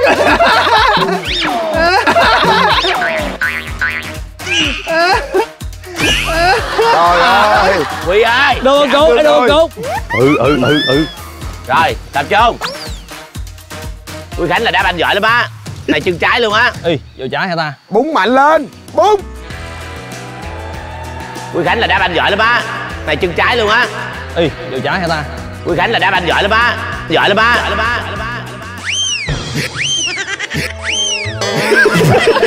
Trời ơi. Thật sự anh đá banh được không anh Khánh? Chán quá. Vậy em chưa đi em lên luôn nha. Đổi chân Lâm, đổi chân cho đỡ mỏi. Hướng mạnh lên, Tuấn. Thôi. Thôi. Rồi. Trời ơi. Trời ơi. Báo giá vô rồi liền 11 triệu. Xin lỗi, xin lỗi. Quá lực. Làm.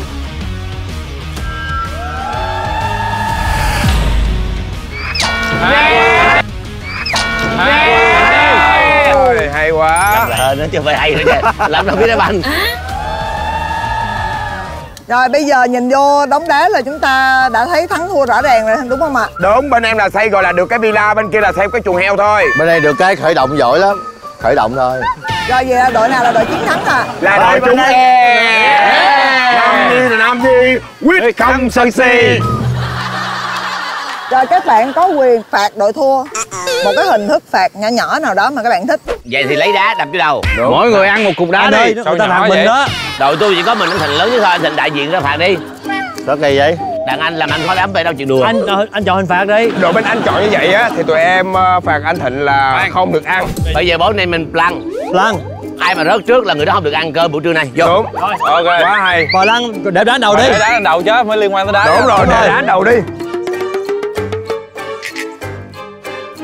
1, 2, 3 lên. Rồi, đang bình tĩnh nha anh Thịnh ơi, cố lên. Anh Thịnh ơi, cố lên, cơm áo gạo tiền đó anh ơi. Thằng Hiếu cái tướng lăn nó kỳ ta. Ủa sao gì vậy? Có cục đá cuội vậy? Đá cuội. Đá thua ông. Cứt bò. Phải không? Sao để cái bò đầu nhỏ vậy? Có. Đá mà. Ủa rồi sao giờ anh dám lấy xuống? Hãy lấy xuống đi. Thôi đừng tự nó rớt đi.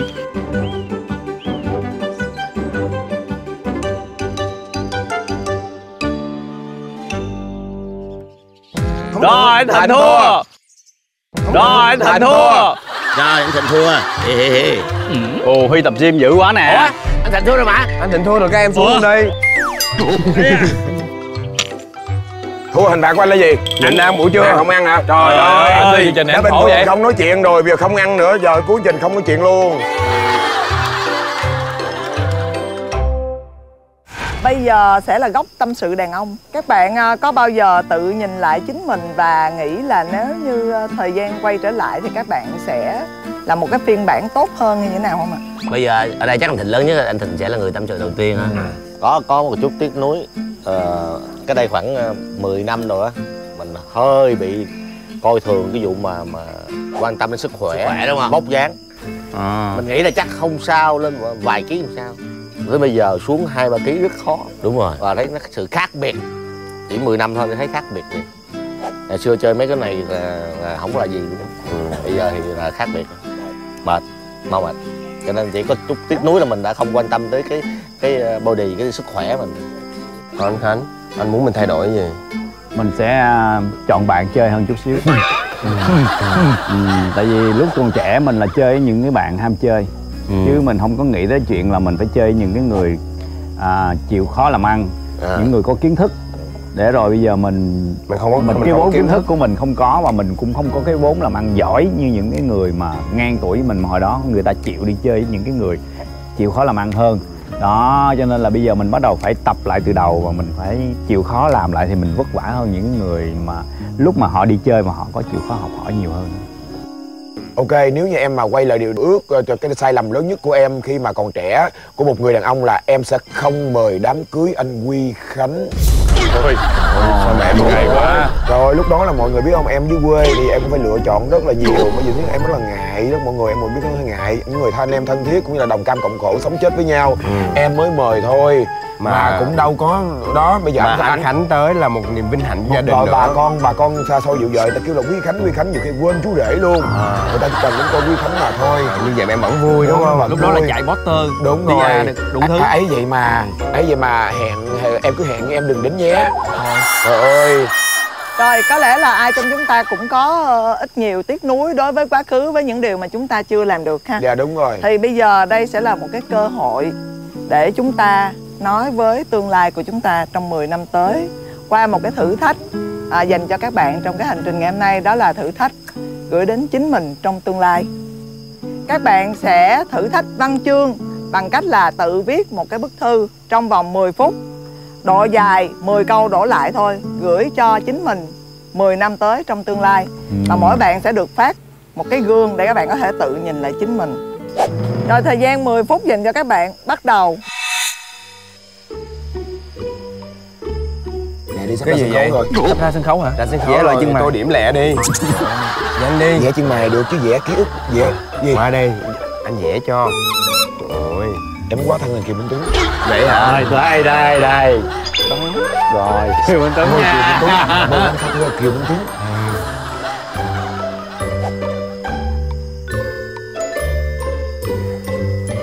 Mình họp lớp được không? Đúng rồi. Mình họp nhóm đi. Là sao gửi 10 năm sau hả? Gửi 10 năm sau. Thơ. Phải thơ hả? Phải văn đồ. Thơ mà. Trời ơi, như vậy là sự ép em rồi. Em sao mà cảm xúc dạt dào mà văn thơ lai láng được. Bây giờ còn không biết mà mở đầu sao nữa. Ê, mở mạng lên, coi bài văn mẫu như thế nào không? Gửi tôi 10 năm sau. Gửi tôi 10 năm sau. Chắc. 30 nha. 10 năm tới.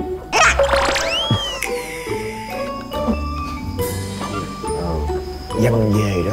Ồ, văn về quá. Yêu quái, hiện nguyên hình, kính chiêu. Thấy không? Chưa tập trung. Chưa tập trung. Quy. Chết rồi, tôi đi giết chị lại quên rồi. 50. Yêu quái hiếu hay, hiện nguyên hình. Tiên rồi. Vậy em đang tập trung nha. Trong đó. Đang tập trung. Ok, đang tập trung. hiểu. Sorry anh. Viết chữ nào chưa? Chưa. Em viết được hàng rồi, em hết viết nổi rồi. Sao văn kỳ ta? Ủa em viết như Cao Phó vậy? Cái gì anh ơi? Sao có vướng? Đừng cặp đi tôi. Cho tôi miếng văn đi. Ơi. Cho tôi miếng văn đi. Mà hai anh em sinh đôi. Ôi một đôi thật là xui xẻo.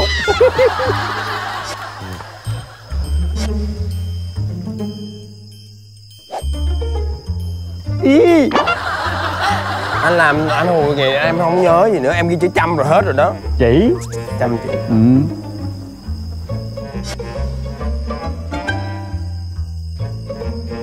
Rồi xong. Rồi, đúng một trang.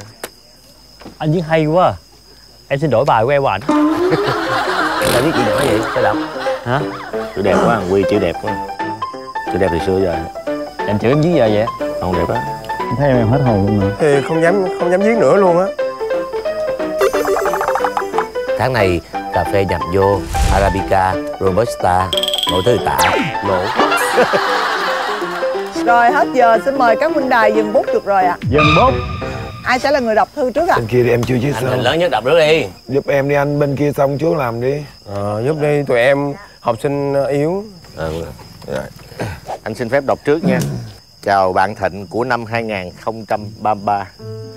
Thật ra tôi không có gì để nói với bạn, bởi vì tôi và bạn thuộc về hai thế hệ khác nhau. Bạn không ở thời điểm của tôi, cũng như tôi không ở thời điểm của bạn để có thể thấu hiểu những nỗi niềm của nhau. Nhưng chúng ta có chung một thứ, đó là gia đình. Là thứ mà ngay từ bây giờ tôi từng ngày, từng giờ, từng phút, từng giây bảo vệ và yêu thương. Và tôi hy vọng 10 năm sau bạn sẽ tiếp tục cái công việc ý nghĩa đó. Dù bạn có thể già hơn và không đẹp trai như tôi bây giờ, nhưng hãy luôn nhớ tôi và bạn là đàn ông. Việc đầu tiên đáng tự hào nhất của người đàn ông là yêu thương gia đình của mình. Nhớ nhé, Thịnh 2033. Hay quá. Xuất sắc. Anh nào tiếp ạ? Anh Khánh đi. Dạ. Khánh à, mày nên nhớ những gì tao nhắc mày ngày hôm nay. Hai người bạn thân nhau, luôn biết tôn trọng khán giả để mày có thể làm nghề này được dài hơn. Biết yêu thương chăm sóc gia đình và những người bên cạnh mình. Gia đình là tất cả. Đừng để một ngày nào đó mày phải hối hận vì mày không dành thời gian cho gia đình quá nhiều. Luôn phấn đấu trau dồi kiến thức để phát triển nghề. Không nên phí phạm sức khỏe. Sống làm việc theo pháp luật. Đã rượu bia thì không lái xe. Wow. Bà này phải đọc bên tháng an toàn giao thông là ok đó. Chị Khánh một tràng pháo tay à. Ok, đó được em ha. Gửi bờm 10 năm sau. Tên ở nhà là bờm. Bờm á.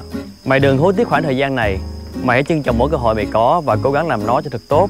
Lúc này thì tao đã biết yêu bản thân mình hơn rồi, đang cố gắng giữ sức khỏe để cho mày thực hiện những mục tiêu sau này của mày đó. Có khi lúc này mày cũng sẽ nhận được một câu hỏi là nếu mày được quay lại 10 năm, mày có sửa đổi gì không? Tao nghĩ tao và mày không những 10 năm mà lúc nào kể đến lúc cuối con đường sẽ luôn mỉm cười vì những gì mình đã trải qua, đã sống một cuộc đời hạnh phúc mà hai đứa mong muốn. Hãy học tiếp, hoàn thiện mình vì hai chữ gia đình mày nhé. Bờm 2023 thân gửi. Trời ơi, hay quá. Anh đi. Thôi đừng có khóc mà, chưa đọc mà khóc đi. Cái gì á? Lời cảnh báo gửi tôi từ hôm nay cho đến 10 năm về sau nữa. Gạch đầu dòng. Có gạch đầu dòng. Có dạ. Giữ gìn sức khỏe hơn nha. Chăm chỉ, tập thể dục, ăn uống kỹ lưỡng, yêu thương bản thân mình hơn và tập từ chối những điều mình không thích. Kiên quyết hơn nữa nhé Tuấn. Tuấn à, tôi biết bạn yêu gia đình mình, nhưng bạn cũng nên tập thổ lộ tình cảm với những người mà bạn yêu quý. Bạn cố gắng tập nói ra để mọi thứ, rồi đừng để mọi thứ trong lòng. Tôi mong bạn khi đọc được dòng thơ này á thì bạn đừng có nghĩ là mình đã già mà không dám làm gì. Em bị tuôn nhanh quá. Đừng nghĩ là già mà không dám làm những điều mình thích. Để nhớ lời tôi, bạn phải luôn trải nghiệm cuộc sống thật nhiều. Chắc bạn cũng sẽ biết là mình sống chỉ có một đời này để sống. Đừng sợ gì cả, cho dù nó có sai cũng đừng sợ. Dạ, em hết. 10 năm sau biết đọc được chữ này không nữa. Chữ mình giờ mình đọc không ra nữa. 10 năm sau. Trôi chảy hơn anh thấy. Giang kìa. Tôi hả? Đây. Nếu mà gửi về sức khỏe thì mình không gửi, bởi vì sức khỏe mình sẽ có được ở 10 năm sau là do từ bây giờ. Đúng không? Và tất cả chúng ta phấn đấu trong cuộc sống này để tìm kiếm gì ạ? Hạnh phúc. Đúng. Trường Giang sẽ nhắn cho Trường Giang có 10 năm sau về hạnh phúc mà Trường Giang đang có, và mong bạn ấy nhớ. Nghệ An ngày 30 tháng 8 năm 2023. Chào Trường Giang. Tôi chính là bạn của 10 năm trước. Hiện tại tôi đang vui và hạnh phúc cùng tất cả mọi người. Mong bạn hiện tại cũng hạnh phúc như tôi. Hạnh phúc tôi đang có, nếu có khi nào bạn lỡ quên hai chữ ấy, tôi xin nhắc lại cho bạn nhớ. Người ta cứ nghĩ hạnh phúc là từ có, là có tiền bạc, có xe cộ, có nhà cửa và có hào quang. Nhưng không phải. Hạnh phúc chính là từ không. Không bệnh tật, không muộn phiền, không hờn giận, không tai ương. Cái có là cái thứ để người ta nhìn vào, còn cái không chính là cái thuộc về mình. Xin chào và hẹn bạn 10 năm nữa. Quá. Đây em. Viết thư pháp hay gì? Nguệch ngoạc quá. Em xin phép ban giám khảo đâu ạ? Nhiều lắm. Tôi xin phép đọc. Xin phép anh em. Lê Dương bảo Lâm xa nhớ, Lâm có khỏe không? Tôi đau lắm, chưa viết thư tay. Lâm ơi, 10 năm không ngắn, nhưng nó nhanh như một cái chớp mắt. Đến thời điểm hiện tại, tôi rất tự hào về bạn. Vì bạn luôn cố gắng, bạn luôn bước về phía trước, dù là bước nhỏ nhất. Vì bạn không muốn khi nhìn lại cuộc đời mình giống như bài kiểm tra toàn chi chít những lỗi đỏ. Hiện tại bạn đã làm được. Tôi muốn 10 năm sau bạn phải giữ được nó, chăm sóc nó, yêu thương, phát triển nó. Đó là gia đình, sự nghiệp, đạo đức. Và hãy nhớ mãi câu: có không giữ, mất tiếc ghê. Hurra, hurra, hurra, hurra, hurra, hurra, hurra, hurra, hurra. Đúng là hay quá trời.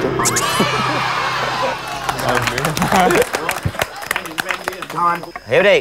Em hả? Dạ. Em bị viết văn nói thôi, không có hay bằng mấy anh em. Thì, xin phép mấy anh em với xin phép mọi người trong đọc. Thư gửi tới tương lai, gửi Hiếu của 10 năm sau. Chắc là mày sẽ không nhớ mày đã từng viết bức thư này đâu, nhưng mà khi mày đọc được, tao mong là mày đang có một cuộc sống hạnh phúc ở bên gia đình, bạn bè và anh em.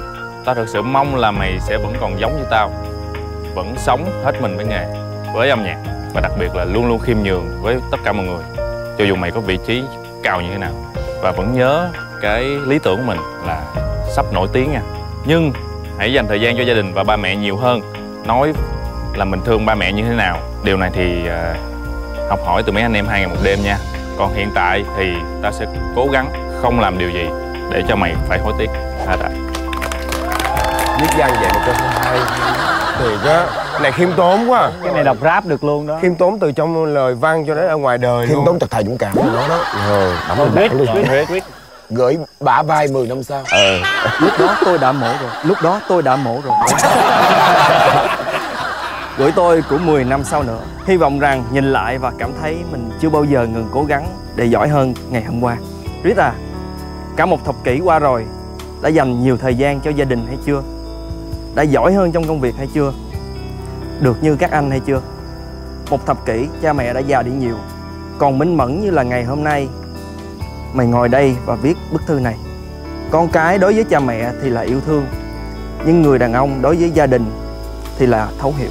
Cố lên Chris nhé. Đừng để vòng xoáy của cuộc đời cuốn đi mất tất cả những gì mày đang cố gắng. Guitar Chris. Hay. Và như vậy là các bạn đã trình bày hết những cái tâm tư của mình, những cái lời nhắn gửi tương lai ha. Chúng tôi cũng rất là cảm động. Bây giờ thì các bạn sẽ được gửi mỗi người một cái chai để mình lồng cái lá thư vào để mình lưu giữ lại, và 10 năm sau chúng tôi sẽ nhắc nhở các bạn. Có thể lúc đó chúng tôi sẽ gửi cái link của cái chương trình của 10 năm trước, tức là cái link mà hôm nay chúng ta quay á, để cho các bạn mở lại xem mình lúc đó các bạn sẽ thấy mình thay đổi như thế nào nha. Tôi sẽ đem nó về nhà, tôi bỏ trong phòng nhà tôi. Em sẽ chôn nó. Tôi bỏ trong cái sắt luôn. Ở gốc cây gần đây. Em sẽ chôn ở góc nhà sàn này 10 năm sau em ra đây. Em chôn chung chỗ với anh không? Mua miếng đất lại hả? Đúng, mà em sẽ mua được miếng đất ở đây. Là như ngầu luôn á. Tôi sẽ mua chỗ tôi đang ngồi. Tôi sẽ treo nó ngay cửa sổ nhà phòng tôi, để mỗi ngày tôi nhìn nó. Tôi để lên bàn thờ. Chi vậy? Chi vậy? Cho nó linh nghiệm. Trời ơi, bàn thờ với linh nghiệm gì? Quay. Các bạn chắc làm gì còn thời gian mà ghi nhật ký nè kia đúng không? Trời ơi. Có, tôi có nhật ký, nhưng mà nhật ký không phải là ghi trong sổ mà ghi vô đầu con gái. Ghi vô đầu con gái là sao anh? Là anh đi làm về anh kể chuyện là hôm nay ba với chú Lâm mà tung tăng vậy đó, lúc mà ba té chúng nó cũng cười chứ nó không hiểu chuyện gì, nhưng mà mỗi ngày đều kể cho nó nghe một câu chuyện. Ồ hay. Nhưng mà hấp dẫn nhất là mình ngồi mình kể chuyện cho nó nghe, nó không biết câu chuyện gì mà nó rất là lắng nghe mình luôn. Nó cũng không biết đầu đuôi nó như thế nào, thì khi nào nó thích cái gì mà nó không biết thì nó hỏi. Con của em sẽ đọc lại giá trị.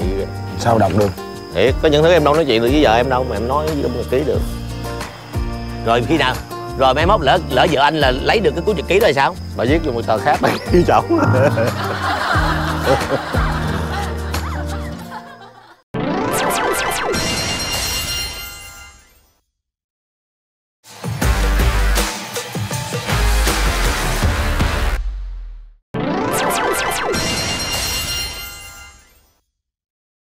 Có một cái hành trình cũng rất là đáng nhớ với ekip.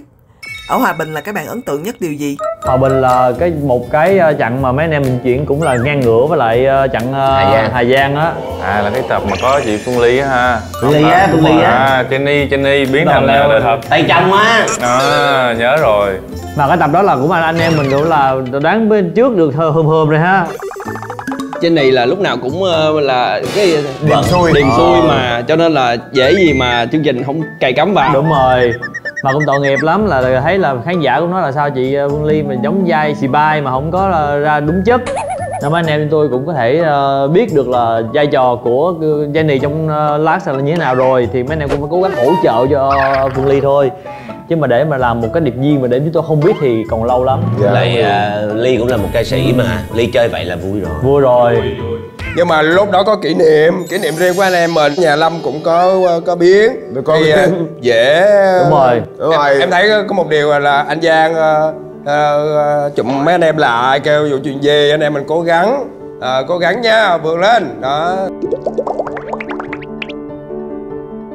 Nè anh nói cho em biết là cái bữa tối mà có biến cố á, là khi mà lúc đó là hình như là 12 giờ mấy. 12 giờ mấy. Dạ. Là biến cố xảy ra thì Trường Giang với lại Quy với Hiếu lúc đó là bắt đầu đốt lửa lên, tại chuẩn bị đi ngủ rồi. Đốt lửa lên thì với anh Giang ngủ mai quay sao giờ đốt lửa chi, thì nó thôi mình ngồi đây đi để cho Lâm biết là có người ngồi đây. Đó là ngồi với Hiếu với Quy là ngồi hoài luôn á, tại vì biết Lâm sẽ không xuống, vì Lâm sẽ chui trong góc rồi đó mà buồn, nhưng mà cũng không dám lên. Nhưng mà ba anh em vẫn ngồi đó đốt lửa đó, rồi có mấy bạn trợ lý nữa cũng ngồi đó đốt lửa đó, cho Lâm ngồi trên lầu mà nó biết rằng là lúc nào cũng có mấy người anh em ngồi đó, mặc dù không có giúp gì không phụ gì, cũng chả nói tiếng nào, nhưng mà cứ có ngồi đó là được. Đó thì lúc đó chị Thắm cũng với lại quản lý mấy anh em rồi kêu là về đi, nhưng mà thật sự là em không có về được. Với lại anh em cũng động viên, rồi anh Giang là cũng phụ hợ lo bàn ghế đồ, rồi đặt cái gì rồi, cho nên cũng an tâm. Lo là lo mà mình Quỳnh ở nhà thôi. Đó, cảm ơn tất cả mọi người đã hỗ trợ để em có động lực để mà em làm tiếp, chứ bữa đó mà không có anh em hỗ trợ chắc em cũng biết làm sao. Chặng hòa bình thì mình có chủ đề là sức mạnh đoàn kết. Và vô tình thì nó rơi vào cái chuyện là nhà Lâm có một cái biến cố. Và tôi biết là 5 anh em còn lại cũng rất là nỗ lực động viên Lâm. Bản thân Lâm thì cũng đã thể hiện cái sự chuyên nghiệp khi quyết định là hành trình đang dang dở rồi, không thể dừng lại được. Và điều đó khán giả ghi nhận cũng như là ekip chúng tôi thì rất là cảm kích. Thì có anh em mà có mấy người, có 6 người thôi, dễ gì có được cái show mà khán giả thương mình hot vậy. Rồi có mấy anh em mà thương nhau thiệt vậy thì thôi, được ấy thì thương cho nhau, lo được cho nhau thì lo. Còn khi nào cảm thấy không lo được cho nhau thì cứ im lặng mà đi làm việc khác thôi. Chứ còn mà cũng không có tranh đấu chi, cũng không có hờn giận chi. Không được cái hên là 6 đứa con trai nên cũng không có mấy cái câu mà hòn mát. Chứ con gái thì nó khác rồi. Bữa nào mà có ai nói giận thiệt lâu là đó chính là con gái. Thì đợt gì rồi là Trích hả? Ủa? Sao gì vậy? Em có giận ai à? Em giận gì nữa? Anh ơi, em không có giận, có anh giận chuyện. Ở chặng này chúng ta đã mở đầu bằng một cái game, nhưng sau đó thì chúng tôi quyết định là phải để dành cái game này lại để cho tập Phát Sóng ngày hôm nay. Cái game nhảy rồi ôm nhau ấy vậy. Nhảy vô chồng. Đúng rồi, nhảy vô chồng. Thôi vô lên. Sơ hở dừng chuyện. Con trâu kìa mọi người. Bố. Con trâu làm đầu cơ nghiệp. Gì vậy? Châu ơi, ta bỏ trâu này. Trâu ra ngoài ruộng trâu cày với ta. Cái cày giúp việc trong gia. Anh mù chữ chắc. Thật sự. Đúng là ly như trâu. Thử thách như sau. Trước mặt các bạn có 3 ô tương ứng với 3 số điểm khác nhau: 5, 10, 15 điểm. Các bạn phải chọn một trong 3 ô. Sau đó lần lượt từng người sẽ nhảy. Các bạn đáp đất ở đâu thì phải đứng im ở đó. Nếu di chuyển ra ngoài ô coi như thất bại.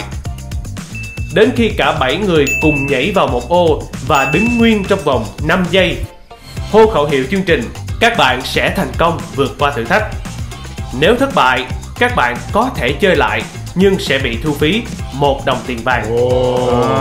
Hiếu, em nhảy đầu tiên, sau đó tụi anh ở ngoài này bưng ly quăng vô em chụp. Ok nha. Ủa sao ok nhanh vậy? Theo anh nghĩ là mình nên chọn ở giữa đi, bởi vì á cái này thì nó to quá, ít điểm. Còn cái này thì nó khó lắm, cái này mà để 7 người đứng vô là rất là khó. Hay mình đứng mình ướm thử trước được không anh? Khó lắm. Thử đi. Ướm đi Mình ướm chứ mình có nhảy đâu. Ta ướm cái này nè. Ướm mình đi. Thôi ướm này không được đâu, 7 người sao được. Này phải nhảy chồng với nhau. Chân thôi. Không được nè, bây giờ vô nè. Vô nè. Đứng thôi là nhảy nè. Đó, không ra liền. Không được rồi, huống hồ gì còn nhảy vô nữa. Đúng rồi, không được đâu. Dạ. Được chưa hả? Anh nghĩ là phải sát má nha. Thử hay chơi thiệt anh? Thiệt luôn chứ thử gì nữa. Ngay ngoài cùng đi. Ngay góc nha Hiếu. Ngay góc ok. Góc phải góc trái. Em lấy đà nhảy một chân cũng được. Ấy là lấy đà sợ lắm, ấy là cái này nó dễ kiểm soát hơn anh. Chỉ cần mà qua cái vạch vôi màu trắng bên kia là sẽ bị ấy đó. Bị thua đó. Đó, nhảy đào nè.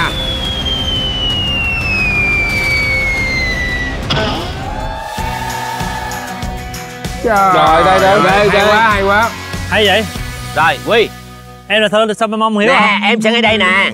Em ngay đây nè, xong Lâm ngay đây nè, xong Tuấn ngay đây, xong Đức ngay đây, xong anh ngay đây nè. Lâm nó như trâu nước nó hút của em bay đó. Đúng rồi anh. Em kiểm soát được cơ thể em không? Bữa này bữa kia. Bữa này bữa kia. Anh trước đi, quay anh trước đi. Đây, chú Bảy, Hiếu, cái gì đỡ? Em giữ ra. Gì giữ cao lên em. Giữ cao lên. 1, 2, 3, go. Ê chết rồi, từ từ. Sao cái tập thể dục thể thao rồi ghê lắm mà đá banh đá đồ. Thì em cardio mà, em biết cardio mà. Bữa Phật đền đá không vô nhục.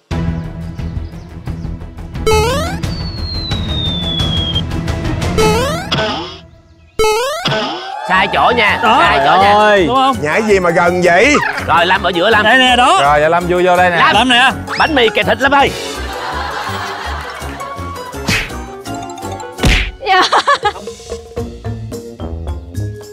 Cái gì vậy? Không có nhảy xào ông ơi. Đi không?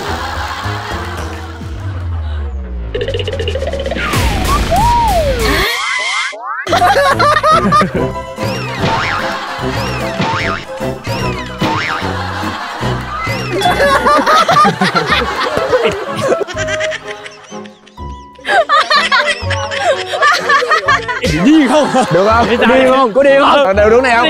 Không được. Ủa ban đầu nó nhảy mà đâu ra nghe sao? Cởi con trâu vô thì ok. Cởi con trâu vô thì ok. Được không chị? Nhảy cây được không? Nguy hiểm lắm. Nhiều khi em nhảy không vô cái cây này đập đầu thấy nó nữa. Biết rồi. Lâm, em búng ớt đi, búng ớt rất là nhanh luôn, búng ớt kiểu này búng lên đó, chính xác lắm. Em xong chưa? Không rồi, ủa? Em đừng có cầm dọc, em cầm ngang đi. Đúng rồi, búng ớt đi. Cầm ngang á em. Ok. Cái gì nữa?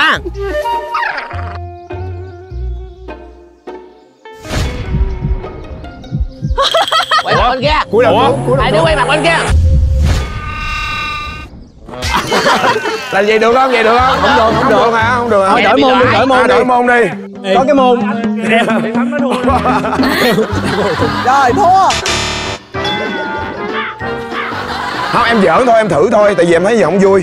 Các bạn đọc lại đây 1 đồng tiền vàng đi. Trời ơi, cũng anh không. Em tạo miếng hài chi mất. Ủa là mình 3 lần rồi đó hả? 1 lần rồi đó, là thua 1 lần rồi đó.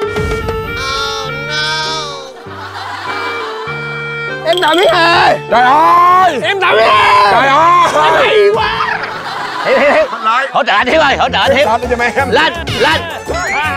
Dạ, anh ơi. Hãy cứu tôi. Anh ơi.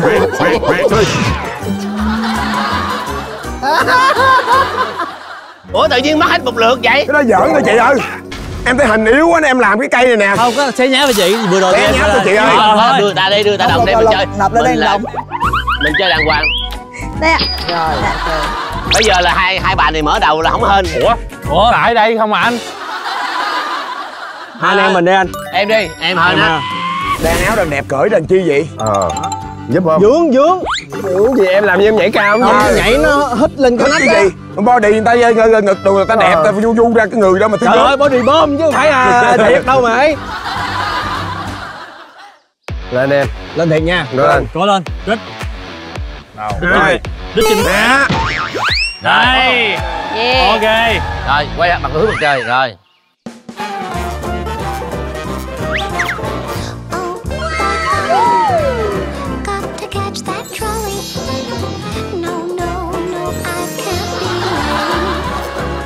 Anh Giang đi, anh Giang chơi may mắn đi. Tưởng.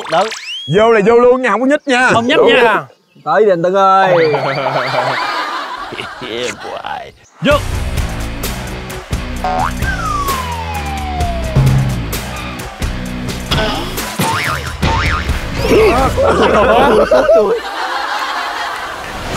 Sao em không dừng lại?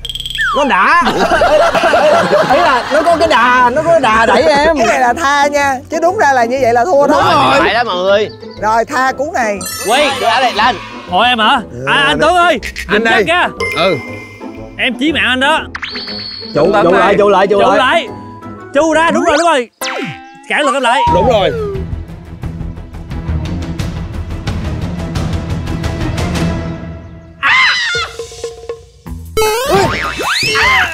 Trời. Hiếu đi làm luôn. Hiếu lên đi cưng. Em bên đây. Hiếu khoan. Hiếu khoan. Ủa gì vậy? Anh muốn cảm giác ở ngoài trước nha. Anh muốn trải nghiệm. Anh trước đi. Em hướng nào vậy? Hướng này. Em bên đây. Ok. Đứng đầu hàng hả? Đúng, em muốn trải nghiệm. Coi chừng bị trâu hút bây giờ. Ủa thì sao vậy? Sao vậy? Trâu nó hút bây giờ. Trâu hút bây giờ. Trời nó đá em cái cho chết luôn đó. Nó hút bây giờ khùng đi.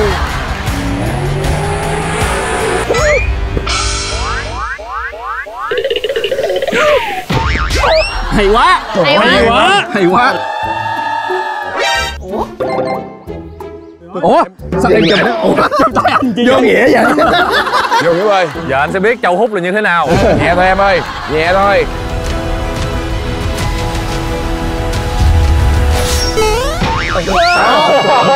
Rồi tới tôi.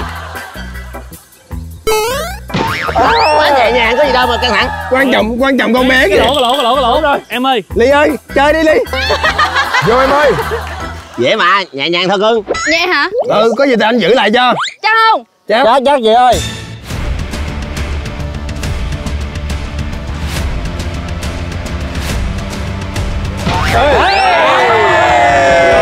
Ngày buồn hay buồn nó buồn hay đường không có đâu anh em mình còn có nhau. Mặt trời mang đêm đến giấc nay huyền hoặc bốn bên trời đâu sẽ có chớ cho anh em mình. 2 ngày 1 đêm, tự do tự lo. Tội nghiệp mất tiêu con nhỏ luôn. Né ra cho con nhỏ cái này đó. Hay quá. Trời ơi mà nãy giờ anh em mình quên lo nhiều chuyện không à. Đó đàn anh em đàn ông rồi nọ là nói chuyện là phải tâm sự đồ. Có mồi đồ, có chút nước lên men đồ này nọ. Dễ. Chuyện chuối tiếng Anh. Để em. Chuyện chuối tiếng Anh. Để em. Trời. Bia tới. Thấy gồng là thấy lộc nha. Gồng.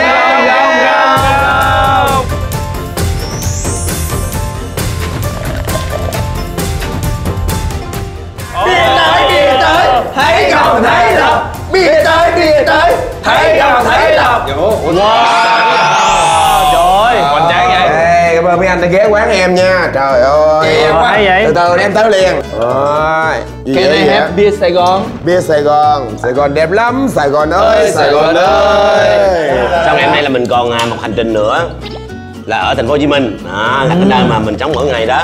Nhưng mà chắc gì mình đã hiểu hết về thành phố mình đang sống. Đúng rồi. Với lại khán giả ở nhiều nơi, đâu phải là khán giả nào cũng có cơ hội đi lên thành phố Hồ Chí Minh đi chơi đâu. Dạ. Nên mình sẽ có một trải nghiệm mới để cho khán giả cùng gọi là trải nghiệm chúng mình. Dạ. Ủa anh, bình thường là cái này là lon mà đúng không? Chứ đâu phải chai đâu đúng không? Đây là bia Sài Gòn Export Premium. Wow. Anh là đại diện luôn đúng không? Cũng trộm vía thôi. Khi nào hết? Không, khi nào hết bia thì anh nhớ đem lên nữa nha. Thế này nha.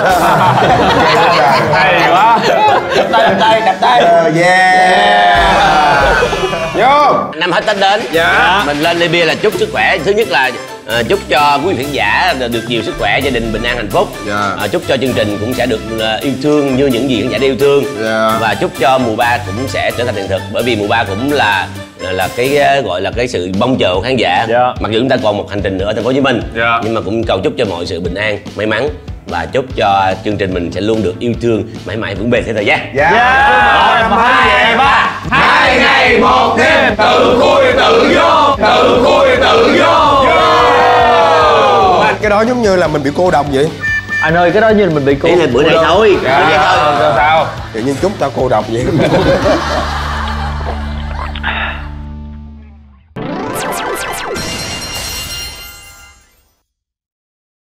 2 ngày 1 đêm, xem sớm nhất vào lúc 20h30 Chủ nhật hàng tuần trên siêu ứng dụng giải trí Vion.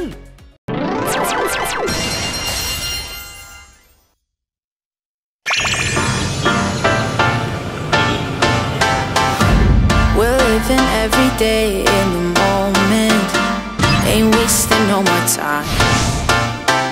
I'll always keep my heart wide open. I'm right there with you on the climb. I'm not leaving you behind. I wanna see you shine. We're on our way. Hả? Ủa lần hả chị? Trời ơi. Trời ơi chị không ơi. có kỹ năng chị ơi. Giờ mình nhảy cha được không? 2, 3. Tha. Quy sai quy. Tha. Đó.